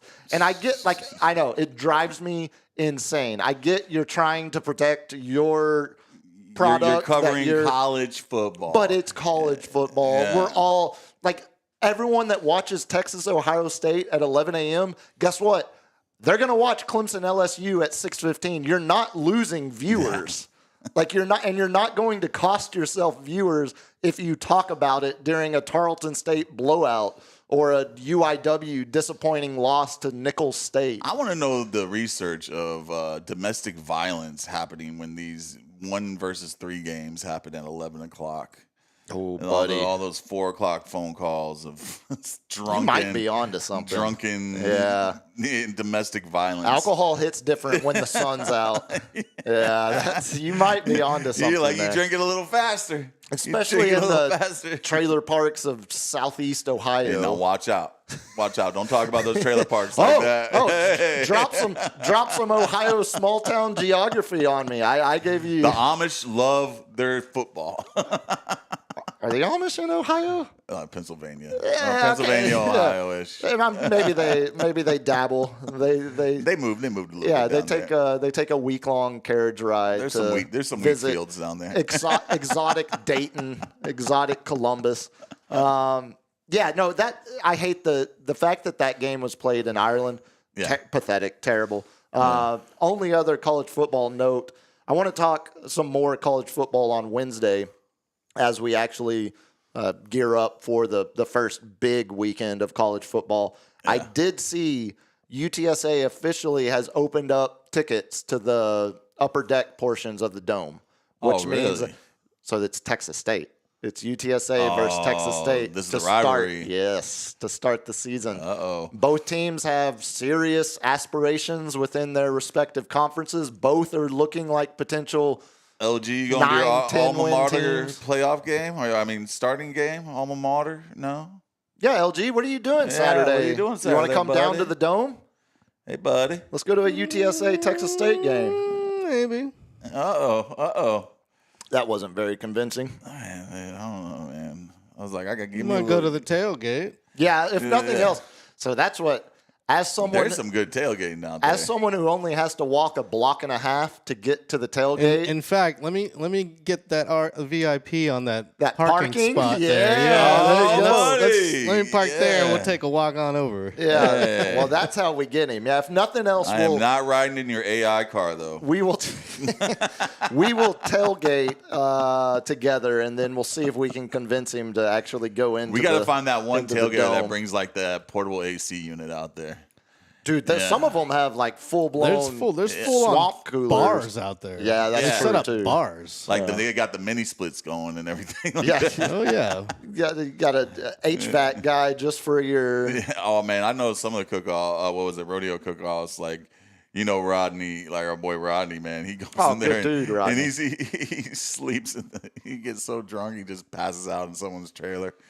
Hell yeah! I mean, if you're not getting drunk and passing out in random strangers' trailers at a cook-off, what are you doing with your life? Seriously. Let's do this since we're 90 minutes into this operation tonight. Let's jump into some X-Files, LG, because I had multiple people sending me. I have no idea what the hell I'm looking at besides a dude absolutely wailing on another guy. I didn't. So when you sent it reminded to me of somebody. Like, you reminded me of his father with one of the greatest knockouts he ever did in pride fighting. So explain. Okay, let's start there because when you texted me and like, hey, grab so and so's, see if you can find this so we can play it. And when I read the name, I didn't immediately connect the fact that was any relation to Rampage Jackson at all. I had no idea who the dude was. What's the name of his first son? So Raja. Raja, yeah. Like yeah, the great, not Raja Ghul. Not to be confused with that's Raza Ghul, or I was going to say the great Raja Bell, noted NBA pest player for multiple teams throughout his career. Specifically, he's the one that he was trying to be like Bruce Bowen. Kobe, yeah, exactly, 1,000%. Kobe hit the game winner over in the one playoff series against the Suns. So you sent me this video. Tell me what am I watching? What the hell is going on here? Down in the South, Okay, here in the fair. South, Yeah. with Texas the South. Well, Texas is Texas. And I don't know if this Texas is in the isn't South, the but South. like down in Tennessee, It's Georgia, Alabama, they love some wrestling, and there's a bunch of they got the little forms of wrestling that are trying to make it big. So this is what's the one we have here? I know like what you're talking. Ring of Honor? Yeah, Wrestling? Ring of Honor. I think it's Ring of Right? Honor. Yeah. Ring of Honor. So this is a little promotional wrestling thing. Got with Rampage Jackson's son, supposedly. And like I saw the video and I just thought he didn't like the guy. But the more I investigated on it and everything like that, this was supposed to be scripted. And he basically showed them like how to break. They have video of them backstage planning it out. And like, this is how it looks like I break a beer on your head. And he goes and he basically squeezes the beer before it hits his head, so it looks like it explodes on his head. It's all about like pulling punches and making it look real and stuff like that. But Rampage's son, he didn't like the fact that he got drenched with beer when he was getting shown that. Beforehand. When he was okay. And you could see he was just like, he got upset. And he's I don't know if he's professional, but he's an MMA fighter. So I read, he doesn't know how to pull a punch to make it look like, you know what they always say, hang a string, punch as hard as you can, and you can't hit that string. Right. And that's how professional wrestling tries to look real. So I read the Raja kid, he's had one sanctioned bout, and Yeah. I think he lost it. Yeah. So I mean, professional in a sense of he's done it one time. Yeah, he's trying to get his name out there and whatnot, and he definitely got his name out there because go ahead and cue the video of what happened after or during the match. Come on, Stu. We got two wrestlers going at it, doing their thing. Boom. The main guy gets it. He sells it. This is Raja coming. Ooh. Just straight bodies him. These are all connecting. Connecting. And he's not supposed to be hitting them for real. Weak stomach warning. And there's better angles to this where you see him just flipping him on the chin after he got about 12 to 15. Oh, dude, I read like 22. Hit. Yeah. And all the wrestlers had to put him in the corner and stop him. Okay, so on that note, LG, do you have that other angle I sent you? Because, again, hopefully... I've never seen that angle. This is the angle that I've, like, this is the angle I've seen. So he gets up. This is the plan. Okay, Boom. So this is an old Rampage move. He slams something like this and knocks him out. Boom. Hits the back of his head. He's knocked out before anything. 1, 2, 3. And all the wrestlers like, is he pulling his punch? And this professional wrestler is saying, you're actually hitting him. Now everybody gets involved. Okay, but watch at the end here. Hey, you gotta stop this shit, man. Yeah. They realize this isn't scripted. Oh, he hit him with a bag. Okay, hold on. God, that's screeching. Good Lord. And a lot of these wrestlers have wrestling backgrounds. God. Yeah. Oh, that's okay. That's not. So it was the first video then, that first angle. Yeah. You see at the end, another wrestler follows through with the bit and jumps on top of him and pins him, and the ref gives They actually show another video of him leaving. Like, it was all supposed to be a bit. And Rampage like had to go out and was like, he's a professional MMA fighter. He's not a wrestler. He doesn't know how to pull punches, and this was all supposed to be staged. And they wanted to show Rampage. So basically the infamous Rampage knockout, I wish we maybe next X-Files will get this, is he literally has this guy and he's standing up on his feet. The guy wraps his arms up and he picks him up like a power bomb and boom, like that. Like he did. Hits the back of his head, knocked out. That was it. So, and that's what I think they were trying to mimic, being like, you're Rampage's son. Okay. We want you to do the famous Rampage move. That makes sense. But then he goes and throws about 20 haymakers on him. Yeah. That's he's recovering. And if you see him go out into the audience, that's only about 100-person audience. No, that's why I couldn't figure out what the hell was going on. Like it looked like and there's a lot of these little wrestling venues though that do River City Wrestling. That's the one. Okay, yeah. RCW. That only do like during the week. They only do like 100, people venues. Sure. And stuff like that. But then like if they can get a lot of heat and a lot of traction, they go and they get bigger arenas, bigger venues, and stuff like that. But yeah, that was vicious. Man. Yeah, that and you mentioned, Rampage offering a defense. I understand the urge to defend your kid, but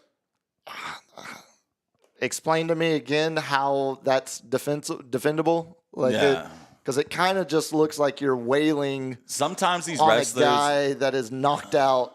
Some of these wrestlers will sit there and be like, "Really hit me, really hit me." I want this to look real because we're gonna get a lot of traction, a lot of heat from it. We're gonna get the clicks, and guess what? These got the clicks. Yeah, I think you're probably gonna get the charges too, though. But that's if he presses him, because in the state of Texas, if we know him from our boy, what state? From way back in the day, that is mutual fighting. That was a mutual fight. Oh, it's legal. It's clear. From Yeah. Fajita Boy. That's right. Shout out to Fajita Boy, man. Where he's still doing his thing. Do we know what state that was in?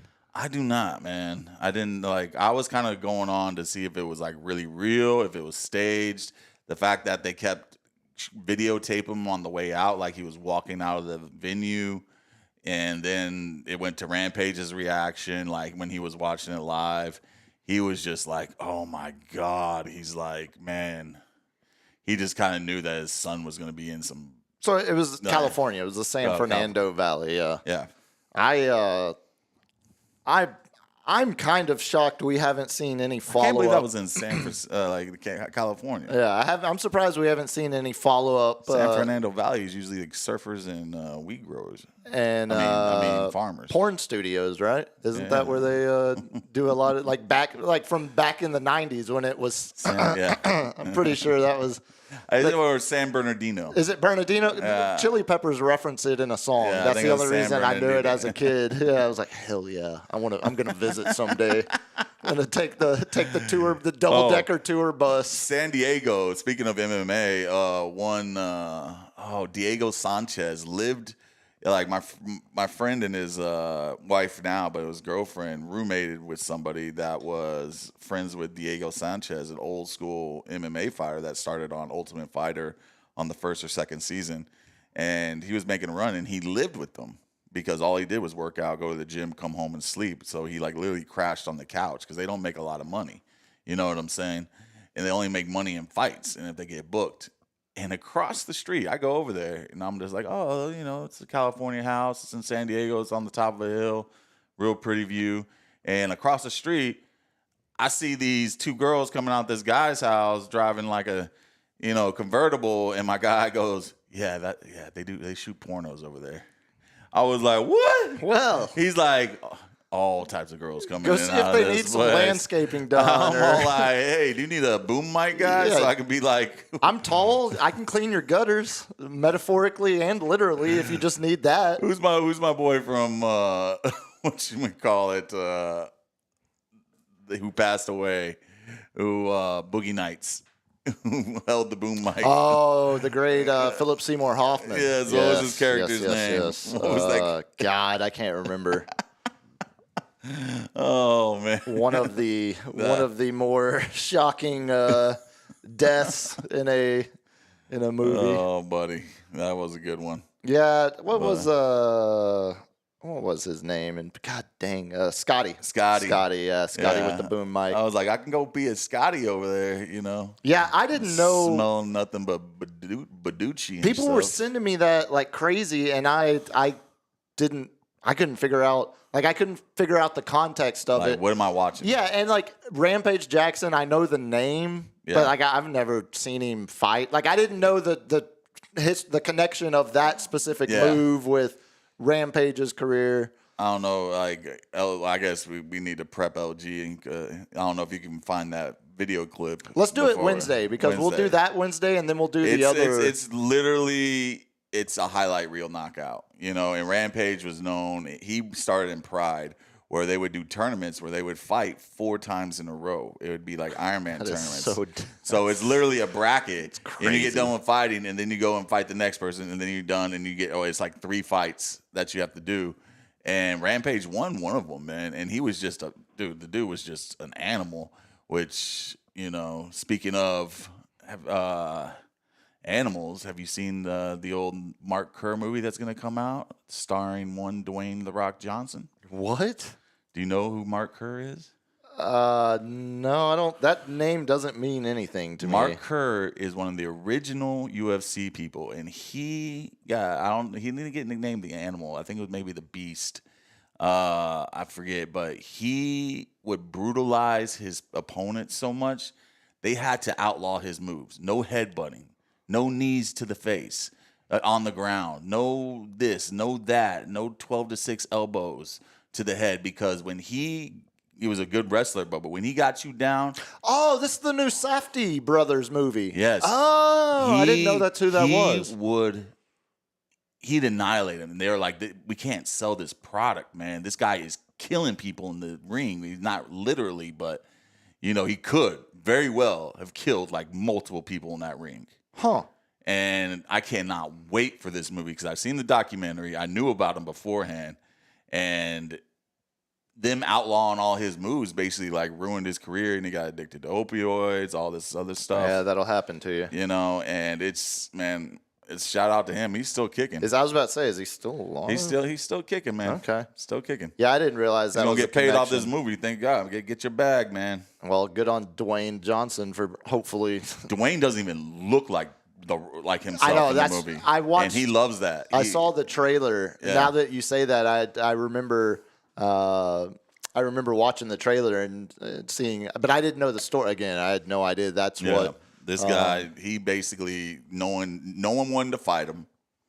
So booking him a fight was like hard. Also heard Bill Simmons talking about that. I think Bill Simmons is like Bill Maher to you is Bill Simmons to me. Like, I need to quit him. I need to move on. There is better content. I don't need to quit Bill Maher. There is better content to consume sweet than Bill Maher, Simmons, man. He's consistent. I listen to his podcast and everything. Yeah, I'm right there with you on Simmons. Let's do this. Let's skip we'll find that Rampage highlight and send it to me. We'll do it Wednesday. Okay. And then LG, we'll do that Spurs fight with the new two-way player. We'll do that. We'll carry over some Fighting X-Files for Wednesday. We've talked enough cows today, too, talking the documentary. We'll save cow notes for Wednesday. Let's talk. I want to get without being ultra generic, where you're not saying anything, but without being overly detailed and giving away draft secrets as we get ready to draft a week from tomorrow night. Yeah. Well, let's go ahead and start with what our format of league this is. This is a standard PPR league, which means there's going to be one quarterback, two running backs, two receivers, one flex, which means a running back, receiver, or a tight end. Can't be a quarterback? Can't be a quarterback. Those are called super flex. I'm in one of those, but that's a totally different drafting style. Quarterbacks are a premium. But in this kind of one, running backs and receivers are a premium. Then you'll have like a quarterback run. But anyway, we go one tight end, one defense, one kicker. And then we're going to have 5 bench slots. And for quarterbacks, rushing stats, obviously, are going to be 1 point per 10 yards. Okay. 1 point for 25 yards thrown. So for every 25 yards thrown, it's 1 point. 4 points for a touchdown throwing. 6 points for a touchdown rushing quarterback, receiver, or running back. Damn, Jalen Hurts might be a top 2 quarterback. Though that tush push gets him some points, dude, So that's why Lamar's, like all the running quarterbacks, like Jared Allen, Josh Allen, Jaden, Washington, Jalen Hurts and Lamar Jackson. Kyler? Is Kyler higher than he probably should be because of the rushing stats? I don't know if he can see over the freaking line. Minor detail. Kyler gets picked up. Like a lot of these leagues, I haven't seen Aaron Rodgers get picked once. Nobody believes in him because of his last performance. That doesn't really. Just think about Justin Herbert. I'd rather have Cam Ward than Aaron Rodgers. Yeah, because the rushing. Yeah, potentially. Yeah. You can't think about regular football in terms of like, is he better than this person? You also got to think of that right there is why I hate fantasy football. Not hate it, because I'm doing it again, and I'm happy about it. Let's go, Zed. Lead us to a championship. That's the part that drives me most. Yeah, insane. you have to click that off your mind. And it's hard for me to think about football any differently than the way I think and analyze football. And if you got a team that is a high, like, it's like if you know they got a bad defense, you know the offense is going to have to score points. Right. So that makes their players premium because they're going to have to throw the ball. Like, no offense, like everybody knows Jamar Chase is pretty much getting picked number 1 overall in a lot of leagues. I picked him number 1 overall in my league. I had a UT homer over the weekend and picked Bijan Robinson number 1. Oh. And I was number 2, and I got me some Jamar Chase. Thank you very much. Because even though they signed Hendrickson to a $30 million 1-year contract, I don't know if you knew that, the Bengals I got it for him. lightning round. Yeah. We had a few of them signed today. Yeah. That defense can't stop shit. You know what I'm saying? So Joe Burrow's going to have to put up 30-plus points a game. You know? So all those players, T. Higgins, Jamar Chase, Joe Burrows, you know, Chase Brown, they're all going to be value picks. So you got to kind of like turn off that thing in your brain and be like, who's going to be throwing it a lot? Who's a run-first team? Who's a run-first coach? Dude, I got to be completely honest. When you said Chase Brown, I had no idea who you were talking about. Yeah, that's the running back for the Bengals. For the Bengals now. Yeah, good Lord. Yeah, I couldn't help. I as soon as you said it, I was like, who the hell is he talking about? It can't be some dude actually named Chase Brown. Yeah, so this is actually speaking of the point systems, I got kicking points, normal, 3 points for field goals, 1 point for extra points, 4 points for a 40-plus yard, 40 to 49, 5 points for 50-plus yards. If you miss a 40 or 40 to 50-yard kick, no negative points. But if you miss a 20 to 30, negative 2 points. A 10 to 19, negative 3 points. That's if you miss a chip, I'm penalizing you. I like that. I like the penalties because it's man, there was an old Arizona Cardinals announcer one time got into some hot water because he was talking about kickers being. It was something along the lines of, when he stops missing 30-yard field goals, I'll learn to properly pronounce his name. He's just an idiot foreigner, an idiot kicker, idiot foreigner kicker. Yeah, so. Okay, so let me ask you this. It sounds like Jamar Chase is a consensus 1-1 in your eyes. It's pretty much overall, which, like, if I say anything that's worth a while, do mock drafts. Go to the app. And they will have mock drafts. Go to draft on the top thing, and it'll show you there'll be a bunch of buttons. Do a mock draft. See where people are picking people where. So you don't overreach. Overreaching means, hey, I picked Patrick Mahomes in the first round.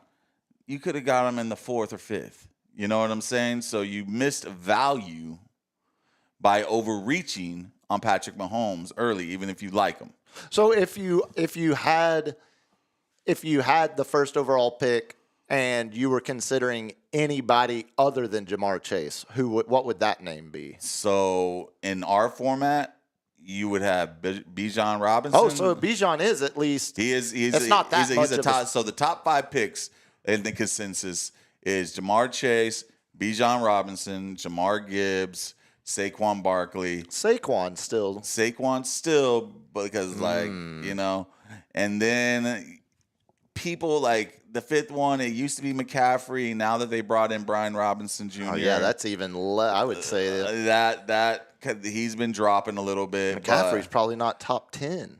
But he's top 10 only because he is of his pass catching. Oh, okay, fair. We are a PPR, which means a point per reception. I think Robinson's going to be more than just he's going to be a goal line back. Yeah, exactly. So he's going to be taking touchdowns from McCaffrey. But McCaffrey breaks big runs. And catches passes. If he catches 6 passes on an out route or just dump off passes, he can make, that's a point already. And then if he gets 20 yards, that's 3 points. You know? See, I'm just thinking of all of the elite wide receivers that I would potentially be looking at. So CeeDee Lamb, Justin Jefferson. Justin Jefferson, Lions wide receiver. Ahmad St. Brown. Yeah. Yep. I think, or even the guy you're in love with the Giants, Malik Neighbors. Oh yeah, Malik Neighbors. I think I would rather take every single name we just listened, except maybe St. Brown. I think I would take all of them ahead of McCaffrey, and even I would take CD and Jefferson ahead of Barkley. So McCaffrey's landing about you said for running backs top 10, so top 10. No, I just mean consensus. Yeah. He's on the edge of 9 through 12. That makes sense. You know, that makes sense. I've seen him go, like, I picked him in 9 in one of my leagues just because, like, the ceiling's so freaking high on him.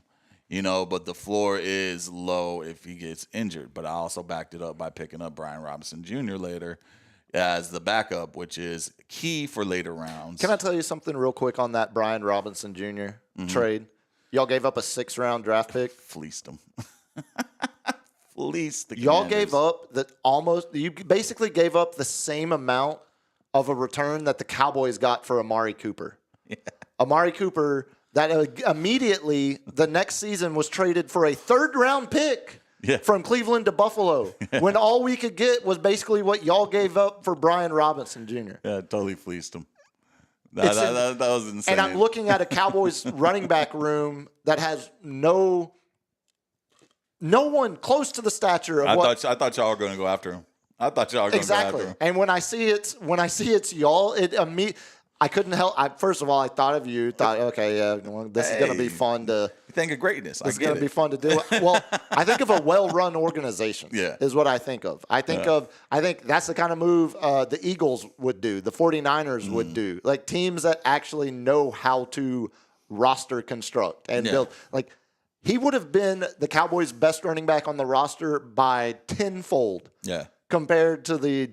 And you know, veteran trash heap and the unknown rookies that they have. And you know what we gave up for Sky Moore from the. Y'all got Sky Moore too. We got Sky Moore from. That one doesn't upset me nearly as much, but we gave up conditional seventh. Yeah, I mean that makes sense. Yeah, he's not worth more than Brian Robinson Jr. Okay, so I had to get that off my chest because that drove me insane. So the top 10 consensus is like those are the running backs. Once you get past Saquon Barkley, even before Saquon, if you think he's not going to get as much touches, CeeDee Lamb, high volume, but you got Pickens coming in there, so he's not going to get that 150 reception year like he got 2 years ago.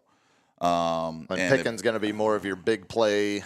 Pickens is going to get, I think he's going to get 70 to 80 receptions, and CD is going to get probably about 110, depending on if your defense is just completely garbage and y'all have to like come back at games. You're going to get a lot of garbage time points. Depending on if Dak's ankle snaps again. And keyword, garbage time points are the name of the game, baby. It's garbage. See, and again, another reason why on the surface, I cannot stand fantasy football because guys are literally, you're watching a 24 touchdown blowout. And you're just like. And it's going to end up determining whether your fantasy team wins or loses this week. That's insane. It's a strategy. It is. It's a strategy that you gotta suck to lose. I'm warming up to the idea of but you also got to get the winners. Hard to break. But you also got to get some suck to lose type of players. You know, put that to on fill a in the t-shirt. Yeah, get some suck to lose. Who's outside after McCaffrey? Who's the next running back? Oh, you got plenty out there, man. You got. I mean, off the top of my head, it doesn't. Like, I can't think there's not another.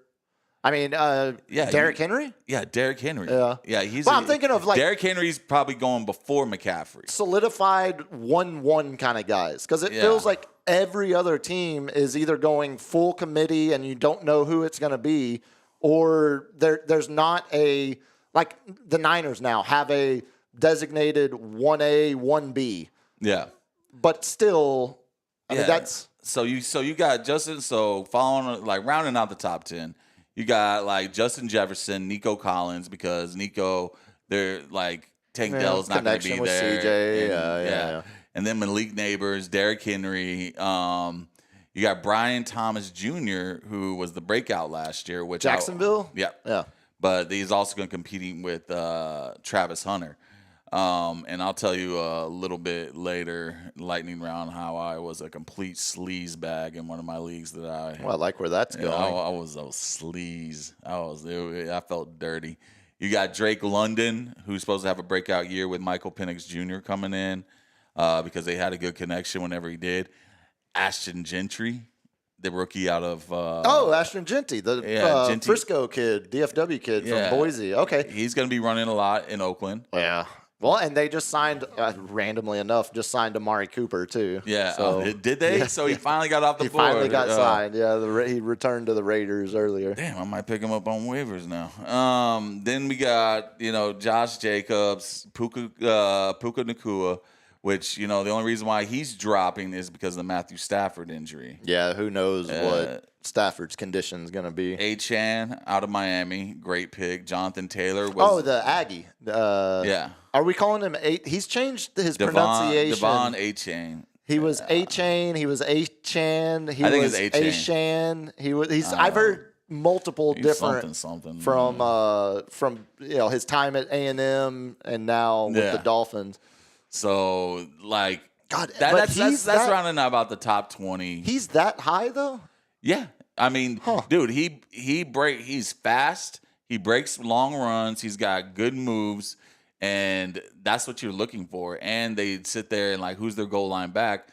He catches balls as well. He's got hands. That makes sense. In a PPR league, you always got to sit there and value these dump-off passes. You know what I'm saying? So, if a player like a McCaffrey, Saquon, Jamar Gibbs, Achane, not so much Derrick Henry, those players catch the ball and they're going to get you a point, and then they're going to get you 7 good yards, or they could break it, and then all of a sudden you got, 12 points from a touchdown and a 30-yard run and a PPR. It all stacks. So in a question like earlier when you were making one of your last picks and you took Cam Ward there, you mentioned Penix Jr.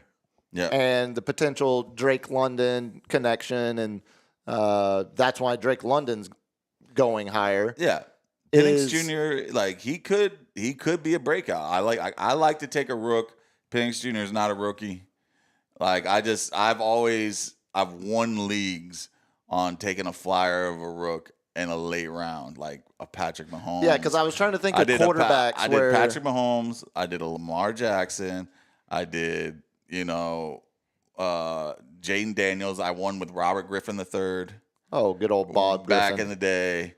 And I've always struck gold on some of these flyers. Questionable haircut on Bob Griffin. Yeah, that was a little questionable. Okay, all right. Yeah. Well, thinking in terms of quarterbacks, obviously, if you're not, where's the drop off? Let me list you. This is just looking at. Think of what the top 5 quarterbacks would be.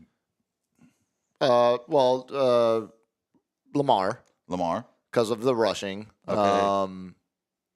I would still he's say usually 1 or 2. He's 1 or 2. Okay. Josh Allen again because of the rushing. That's your 1 or 2. There's your 1 or 2.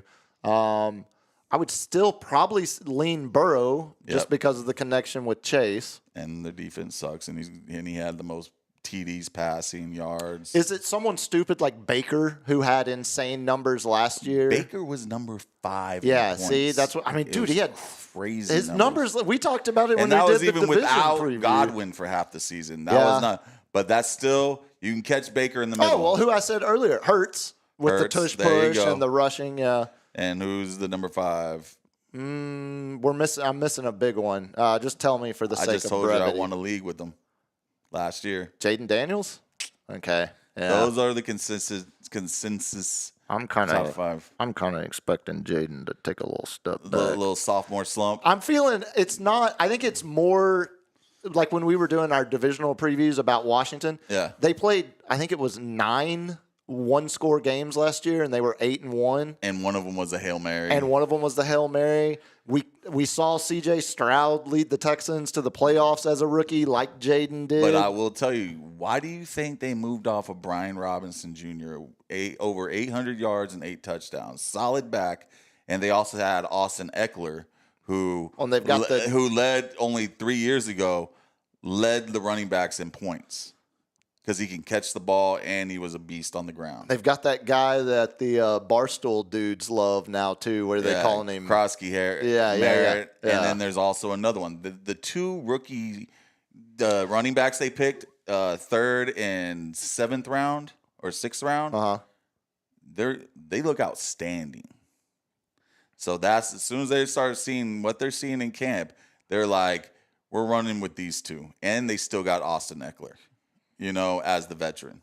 And like we're going to talk about here in a second, the lightning round, they took care of some contract business today as well. Yeah. So, I think that's where. So like PPR, like our league, sneakily someone like Bo Nix, who's getting a lot of completions. Bo Nix he's in the top 10. He's usually going about 7th or 8th. Would you take Bo Nix or your boy Purdy in our league, trying to win the league? Emotions aside, just because we've had so many wide receiver problems, Bo Nix. Probably right. Yeah. Definitely Bo Nix. Well, okay, let me ask you this again. I mean, Ayuk's not going to come back for about 3 or 4 games. You talked about George Pickens taking numbers away from CD. Is Dak a dark kind of shadow sleeper quarterback pick? Yeah, with the weapons and with the defense that looks to be just as bad as it was last year. Dak and Purdy are neck and neck. And all the things because kind of checks out. Purdy still. He's a sneaky runner like Patrick Mahomes. Oh, that's fair. But he runs like Mahomes, where he runs to extend the play to still throw. He's not getting he's not getting big rushing stats though, right? Yeah, he'll get like 40, 50 rushing yards or something like that, but that's still 5 points. Because you're getting 10 you're getting 1 point for every 10 yards. So, okay, a couple more, because now I'm thinking about it different, because I hadn't thought about Bo Nix, because I'm thinking Sean Payton. Bo Nix will run the ball. Completion percentage, a lot of down the field pass to Cortland Sutton. Yeah. Would you lean Bo Nix or Baker? Baker. Still Baker, clearly Baker. Baker runs the ball too. Yeah, that's true. That's true. Baker's a wild card, man. That is a wild card. And a name if there's a gunslinger out there now that Jameson is on the bench, which Baker's the most wild ass starting quarterback we have in the league. And he's Jim McMahon. And I can't stand he's him. Jim McMahon again with that kind of swagger and attitude. I don't mind the flag being planted in the ground. Looking at the list now of just quarterbacks, Justin Herbert. Haven't mentioned him at all whatsoever. Just what? Where does Herbert rank? So Herbert's not getting drafted sometimes. That's what I'm saying. And we haven't mentioned him. If he's getting drafted, he's a backup. And that's where it's crazy because we consider him an elite throwing quarterback. I think we might be wrong on that, though, to begin with. I mean, we'll see. No, he throws a good ball and stuff like that. It's just Quinn Johnson that they picked in the first round. He catches like Larry Brown. Yeah, he got 2 right hands. And he's injured. He had Keenan Allen, but now he's got Ladd McConkey. He was a PPR machine. Yeah, Ladd is. Yeah, I was about to say But they also got Omarion Hampton, rookie running North back. Carolina kid. J.K. Dobbins and one-eyed Willie Najee Harris. God, I forgot they did that move too. Stop playing with fireworks. Come on, y'all. Nah, never. It's too damn fun. Dude, I used to spend like $2,000 on fireworks sometimes. Buddy, get all the boxes. When I was in high school, just light them all at the same time, and it'd be like, "There's $1,000," and I'm just like, I drove you remember the mid 90s Camaros? They were all long and slanted. They had the long window in the back. It was compensating for a body part. That's correct. 1,000%. Hey, as a 16-year-old kid, didn't give a shit. 94 Z28 Can't Camaro. see over the hood. Red with the black top. T-top. Come on now. Buddy. So in the back, I had a box that was just full of Fireworks. basically, but they were like Chinese fireworks that they had way too much gunpowder in them. Buddy, they were the best. I bought them from a convenience store one town over, who the guy was might or might not have been selling some fireworks out of the back of the shop. And it might or might not be the same shop where I also got my Skull and my Copenhagen as a kid in high school. That was There you go. Shh. exactly, yeah. So he Tell told your us friends, but don't say anything. fireworks and dip. Okay, well, we'll talk more fantasy on Wednesday. Go for it. On a QB, guess who's getting picked over, let's say, a Justin Herbert and For QBs? Jordan Love, over a Jared Goff, over a CJ Stroud, over a Trevor Lawrence, Dak Prescott. over a Dak Prescott, over a Matthew Stafford. Don't tell me like J.J. McCarthy because of Justin Jefferson. No, over JJ, like just because he has the weapons and those guys can just catch it anywhere. But no, this guy's getting picked before most of them. Plays for one of the worst franchises in the league. Well, you already said it wasn't Dak, so I can't I'm glad go. you acknowledged that. Yeah. Who's even left? I don't. It's not the Browns, not Flacco in there. No, you're not getting anyone. Not Caleb Williams with the Bears, maybe. No. Worst franchise. Bears aren't the worst franchise. I'm sorry, Bears fans. Yeah. Y'all don't deserve Come that. on, man. Who am I missing? Not the Jets. It's not J-E-T, Justin Fields. Yep, because he runs the ball. Because of running. He runs Okay. the ball. Okay, that is stupid. Hey, That is that's fantasy. He runs the ball. He gets 10 points. Capital A. And why I hate this. And he has a big arm, so he has a chance for big plays. So he might have only thrown for 197 yards. Watch, you know what's But he runs for another 130 yards. That's 13 points. I guarantee you. On the running. And that's another, 4 or 5. That's another. I was told there would be no points. math. Yeah. 6 points on there. So you're looking at 20 points. Throw a touchdown in there, a throwing touchdown, and a rushing touchdown. That's 10 points. I have a bad feeling. That's 30 points. All of these people I've been complaining about, and the ones where you're like, hey, actually, this might be. I bet this is who my guy Zeb is looking at. Like, he's probably thinking, like, shit, I was going to take Justin Fields. And now, I hope he doesn't say anything. Do whatever. We'll talk. It all depends on draft position. Yeah, we'll talk between now and next Tuesday when we do our draft. Tell the people, in case we haven't gotten one more submission, we have one spot left. One spot left. I'm checking my email right now. You've got mail. Uh-oh. Good job, Lawrence. Lets me know he's still awake in there. I know. We need more LG. We need more contribution from the other room. LG just likes doing his own thing in there. He's like, stop talking to me, man. I have not gotten an email yet, so one more slot. And where can they send it? At the Capitan210. That's at gmail.com. That's TheCapitan 210 at gmail.com. We are like the men's Olympic relay team every year for like They missed the baton. They missed the baton. Every year of my life at the Olympics, I think they have dropped the baton. That's me. God. That's me and you when we try to get to the promotion. It's so good. That was smooth. Promotion aspect. Well, if LG is still awake in there, let's do some lightning round before we get out of here. We'll keep this one quick since we ran a little late there. Left a lot of meat on the bone for Wednesday, though. Yes. We'll get back into the fantasy football talk as well as some Cal notes on Wednesday. Ron Washington today met with the press for the first time since he stepped away from the LA Angels 8 weeks ago. He had quadruple bypass surgery. He is 8 weeks removed from quad bypass surgery. Doing well, visited. Angels beat the Rangers. It's now official 4-0 tonight. But Ron was with the Angels for the first time since he stepped away 8 weeks ago. Did we get our Breaking submission? news. Breaking news. Hit me, LG. Breaking news. I think. Oh. The league is full. Done. Hey. The league is full. All right. Someone who has sent the thing must have answered the email. We have a full league. Thank you, James. Perfect. For letting me know that. Well, that makes me feel better. The league is full, baby. Again, y'all will be drafting a week from tomorrow. No, Ron Washington had his heart cracked open, got it fixed. Quit smoking though. I love me some Ron Washington, man. He was a smoker for that old.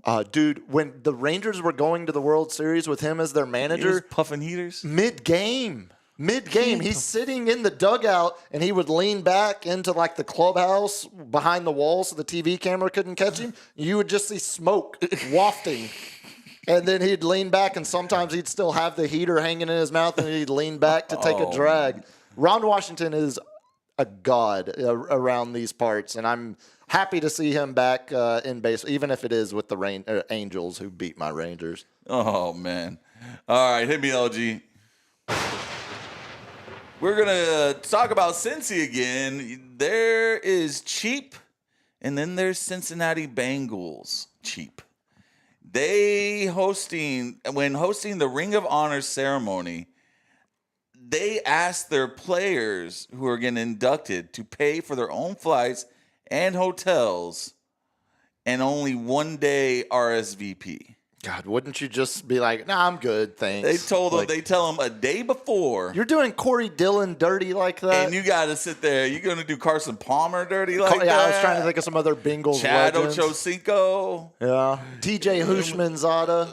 Who was a famous, fancy football name. TJ, who's your mama? Yeah. Okay. Yeah, that's a little Chris Berman overplayed. Yeah. But yeah, that's ridiculous that they don't buy him an airplane ticket in the hotel. Yeah, you don't put him up in the suite or something. Can't do Andrew Whitworth dirty like that. Give him a seafood platter in there or something. I mean, again though, that's why we call them the Bungles. The Bungles. Hit me, LG. That might have been worse than the TJ Who's Your Mama. Yeah. I hate it when it always happens the week leading up to football season. We've got a big contract dispute. Mm-hmm. It's not Trey Hendrickson, who the Bengals re-signed today, ended up just making his deal. 1 year deal expires at the end of the year, bumped him from 15 to 30 million, 16 to 30 million. Yeah. It's not Terry McLaurin, who ended his holdout as well, signed a 3-year extension with Washington. No, the contract dispute is between Fox Broadcast Corporation and YouTube. Oh, God. That Texas-Ohio State game Saturday morning, YouTube and Fox have a 4 p.m. deadline tomorrow to reach an agreement, or Fox channels are removed from YouTube TV starting immediately. Dude, I'm going to have to go somewhere at 11 o'clock to watch that game. No, because this happens every year. They call your local local station. Dude, I was watching my news quad box this afternoon, and all of a sudden Fox News is running ads for YouTube's going to take away your favorite primetime lineup. Oh, my Jesse God. Waters says, call YouTube and let them know. Yeah. All right, hit me, LG. Slow build. Yeah, this might be appropriate because this is my sleazebag move. Oh, perfect. The sleazebag move of the year. Let's hear it. So in certain leagues, they have IDPs, independent defensive players. And one of my guys... explain that. Independent defensive player. A linebacker, cornerback, like just one player, and that guy gets so like points Dion would have been a great... Or Ed Reed. Yeah. Ed Reed, like any linebacker, Fred I was thinking Warner. like interception. Yeah, okay. Yeah, like interceptions are very rare. Like you don't get but you can rack up 10 tackles a game. Okay, so that's why linebackers are hot. For sacks? Can sacks, you do edge? Yeah. If you TJ league Watt? standards usually 2 points, but I put it to 3 points so that makes them more I understand. value. But anyway, every once in a while Yahoo has that 2-positional player. And this year, one of the Charles years Woodson. was Taysom Hill. They had him as a QB/tight end. So when he was starting at QB, you could slot him as a tight end, and you get the QB points. No, that's not fair. Yeah, that's not it. But That's dirty. It's a dirty play. So this year's controversial IDP player is It's got to be Travis Hunter, right? Travis, Yeah. the one Hunter. Who's still splitting snaps And- equally, offense and defense in And camp. my boy Zoe, in my main league that I am the only 3-time champion that I do live, Remind them. Yeah. he asked me, he texted me, are we going to be able to slot Travis Hunter in the IDP? And I was like, man, Yahoo's not going to allow that. No way. They're like, this is the whole Taysom Hill crap. They like end up putting him as just a tight end or just a QB or something. You got to pick. Well, you got to pick I was one. like, I'll take a look at it. Well, I take a look at it. You can slot him in the IDP. Oh, no. And guess who was right next to me in the snake draft order? My boy Zoe. Yeah. And I told Zoe, I don't like where this is going. Zoe, I'm not supposed to see your cards in poker, right? That's right, yeah. But if I see bullets, I can't get it out of my head. Yeah, that's... I can't get it out of my head, man. You showed me your hand. I don't know what to tell you at this point. And I took him. As you should. And I took him. As you should. Oh, I felt so. He was so pissed. Don't let the pressure of Don't let the pressure of human emotion and years-long friendships get in the way of I told you I was going to pick him in the 5th, and I picked him in the 4th. draconian winning measurements and moves. No, you can't. Oh, the sleazebag move of the year. Hey, relationships fade, but man. trophies and rings are eternal. Oh, man, I want to be a 4-time Gotta go for champ in that there. God, that's these ridiculous. guys. There's a couple 2-time champs that are catching up on me, man. I need to pad my stats. You need to create that buffer. Yeah. Hey, get back to what your Niners were like before the Cowboys when y'all I'm cutthroat. had that buffer of most Super Bowl wins until someone tied you. I'm Jared. Fucking You are, going Jared. against the whole league. You are. Getting Pepsi. And you're being all nice to your Putting friends. Nike out there. And then behind then just you stabbing take- them in the you back. taking Dion from me. That's how I felt. You didn't even stab that friend in the back. You stabbed him in the front. That Yeah. was a straight front. I told him, I was stabbing. like, bro, you're showing me your aces. I can't unsee it, dude. Look, I'm applauding your ruthlessness. It was ruthless. The nihilist in me loves that. Dude, in a live Continue draft on. with the shit talking going down, it was. I'm surprised there weren't. I was like, I am a sleazeball. You're so sleazy. You were in I the was same like, location? I am an asshole. What? Oh yeah, we were all live. Oh, all in person together, all not 12 people. virtually. Yeah. I'm surprised there weren't. Oh yeah. By the way, LG, Hands thrown. all 12 of us are going to be live here doing the draft on Tuesday. Okay. Cool. Oh, we're gonna have Hell no. two people with a microphone, and then we'll analyze everyone else's picks. Oh hell, we're getting late. LG, give me one more. Let's get out of here. Crackle. Come Wednesday, we're gonna talk. KSAT put their top 12 for week 1 out. Their top 12 local San Antonio high school football rankings. Oh, Going nice. to talk that Wednesday because I had a hell of a lot of fun following that. Last year, there was more talent in San Antonio than there had been the entire time I've lived here. Wasn't Alamo Heights #1 last year? Alamo Heights was great. Piper was great. Well, Davenport. pre-rankings, didn't they rank because they got Johnson's head coach? Yeah, and Cibolo Yeah. Steele was dominant. Smithson Valley ended Yeah. up winning state last year. I mean, there was so much talent in the area. Even Reagan and 2-1-0. Johnson were good. Southwest went undefeated in the regular season, made it all the way. Nice. So yeah, we're going to talk some high school football Wednesday. Also, only other bit of local news I had. Did y'all see the fire at the original Burger Boy downtown? Saw that. R.I.P. Brutal. When we moved here in February of 2011, Burger Boy was the first like local thing that we were like, hey, if you ever want a burger, you got to go to this place. There was 40 years of grill, like meat That's grill. what and that grill, like there's a Burger Boy up by me. It's not the it same. It doesn't hit the same.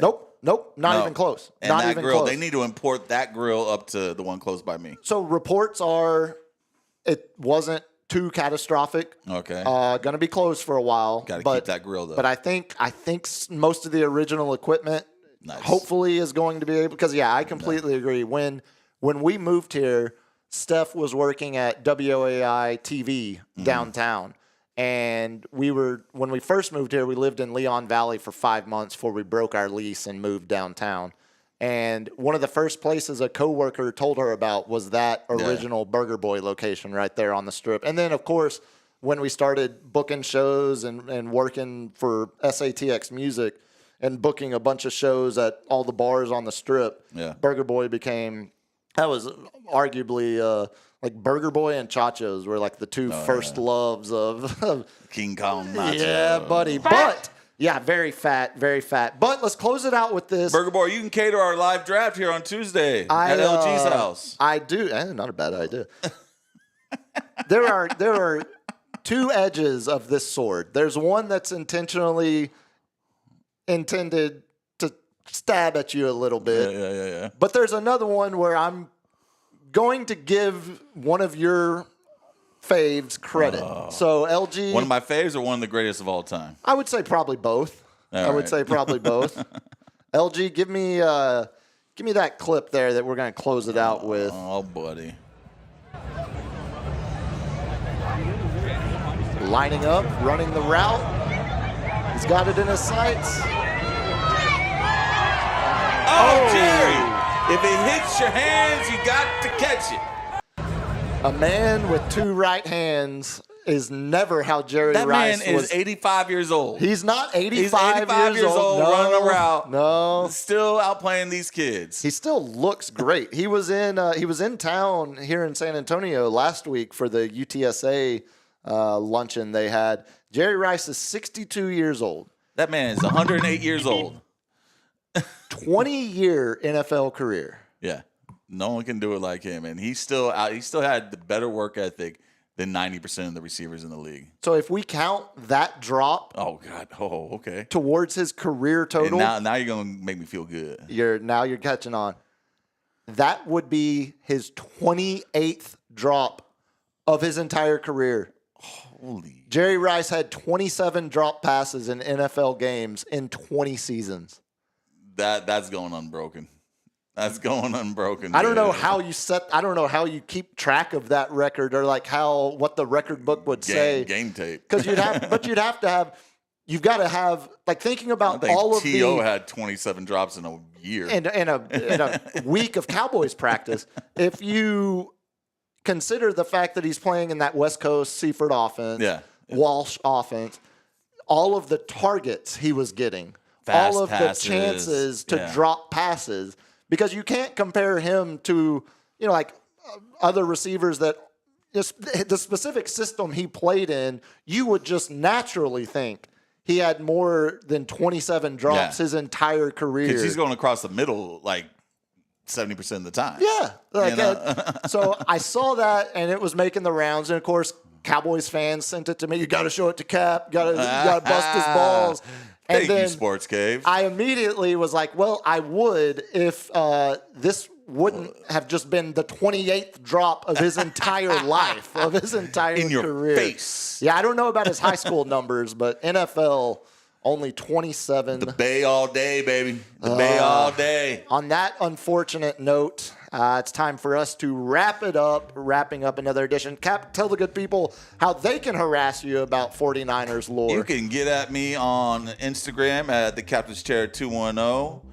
No need for more emails. The league is full unless you want to harass me in my email, and I will come to your house. And they'll do that too. I'm looking. If you want to reach out to me on X at Biggest Puma, Instagram biggest.puma. LG, when's the next stream? Maybe Thursday. Maybe Thursday. I love the punctuation. Maybe Thursday. Check out LG's house. Thank you to everybody who's listening to these. Yes. We crossed 10,000 downloads over the weekend. So thank you. We are only going to grow into football season. Till Wednesday night, y'all be good. Peace. Peace.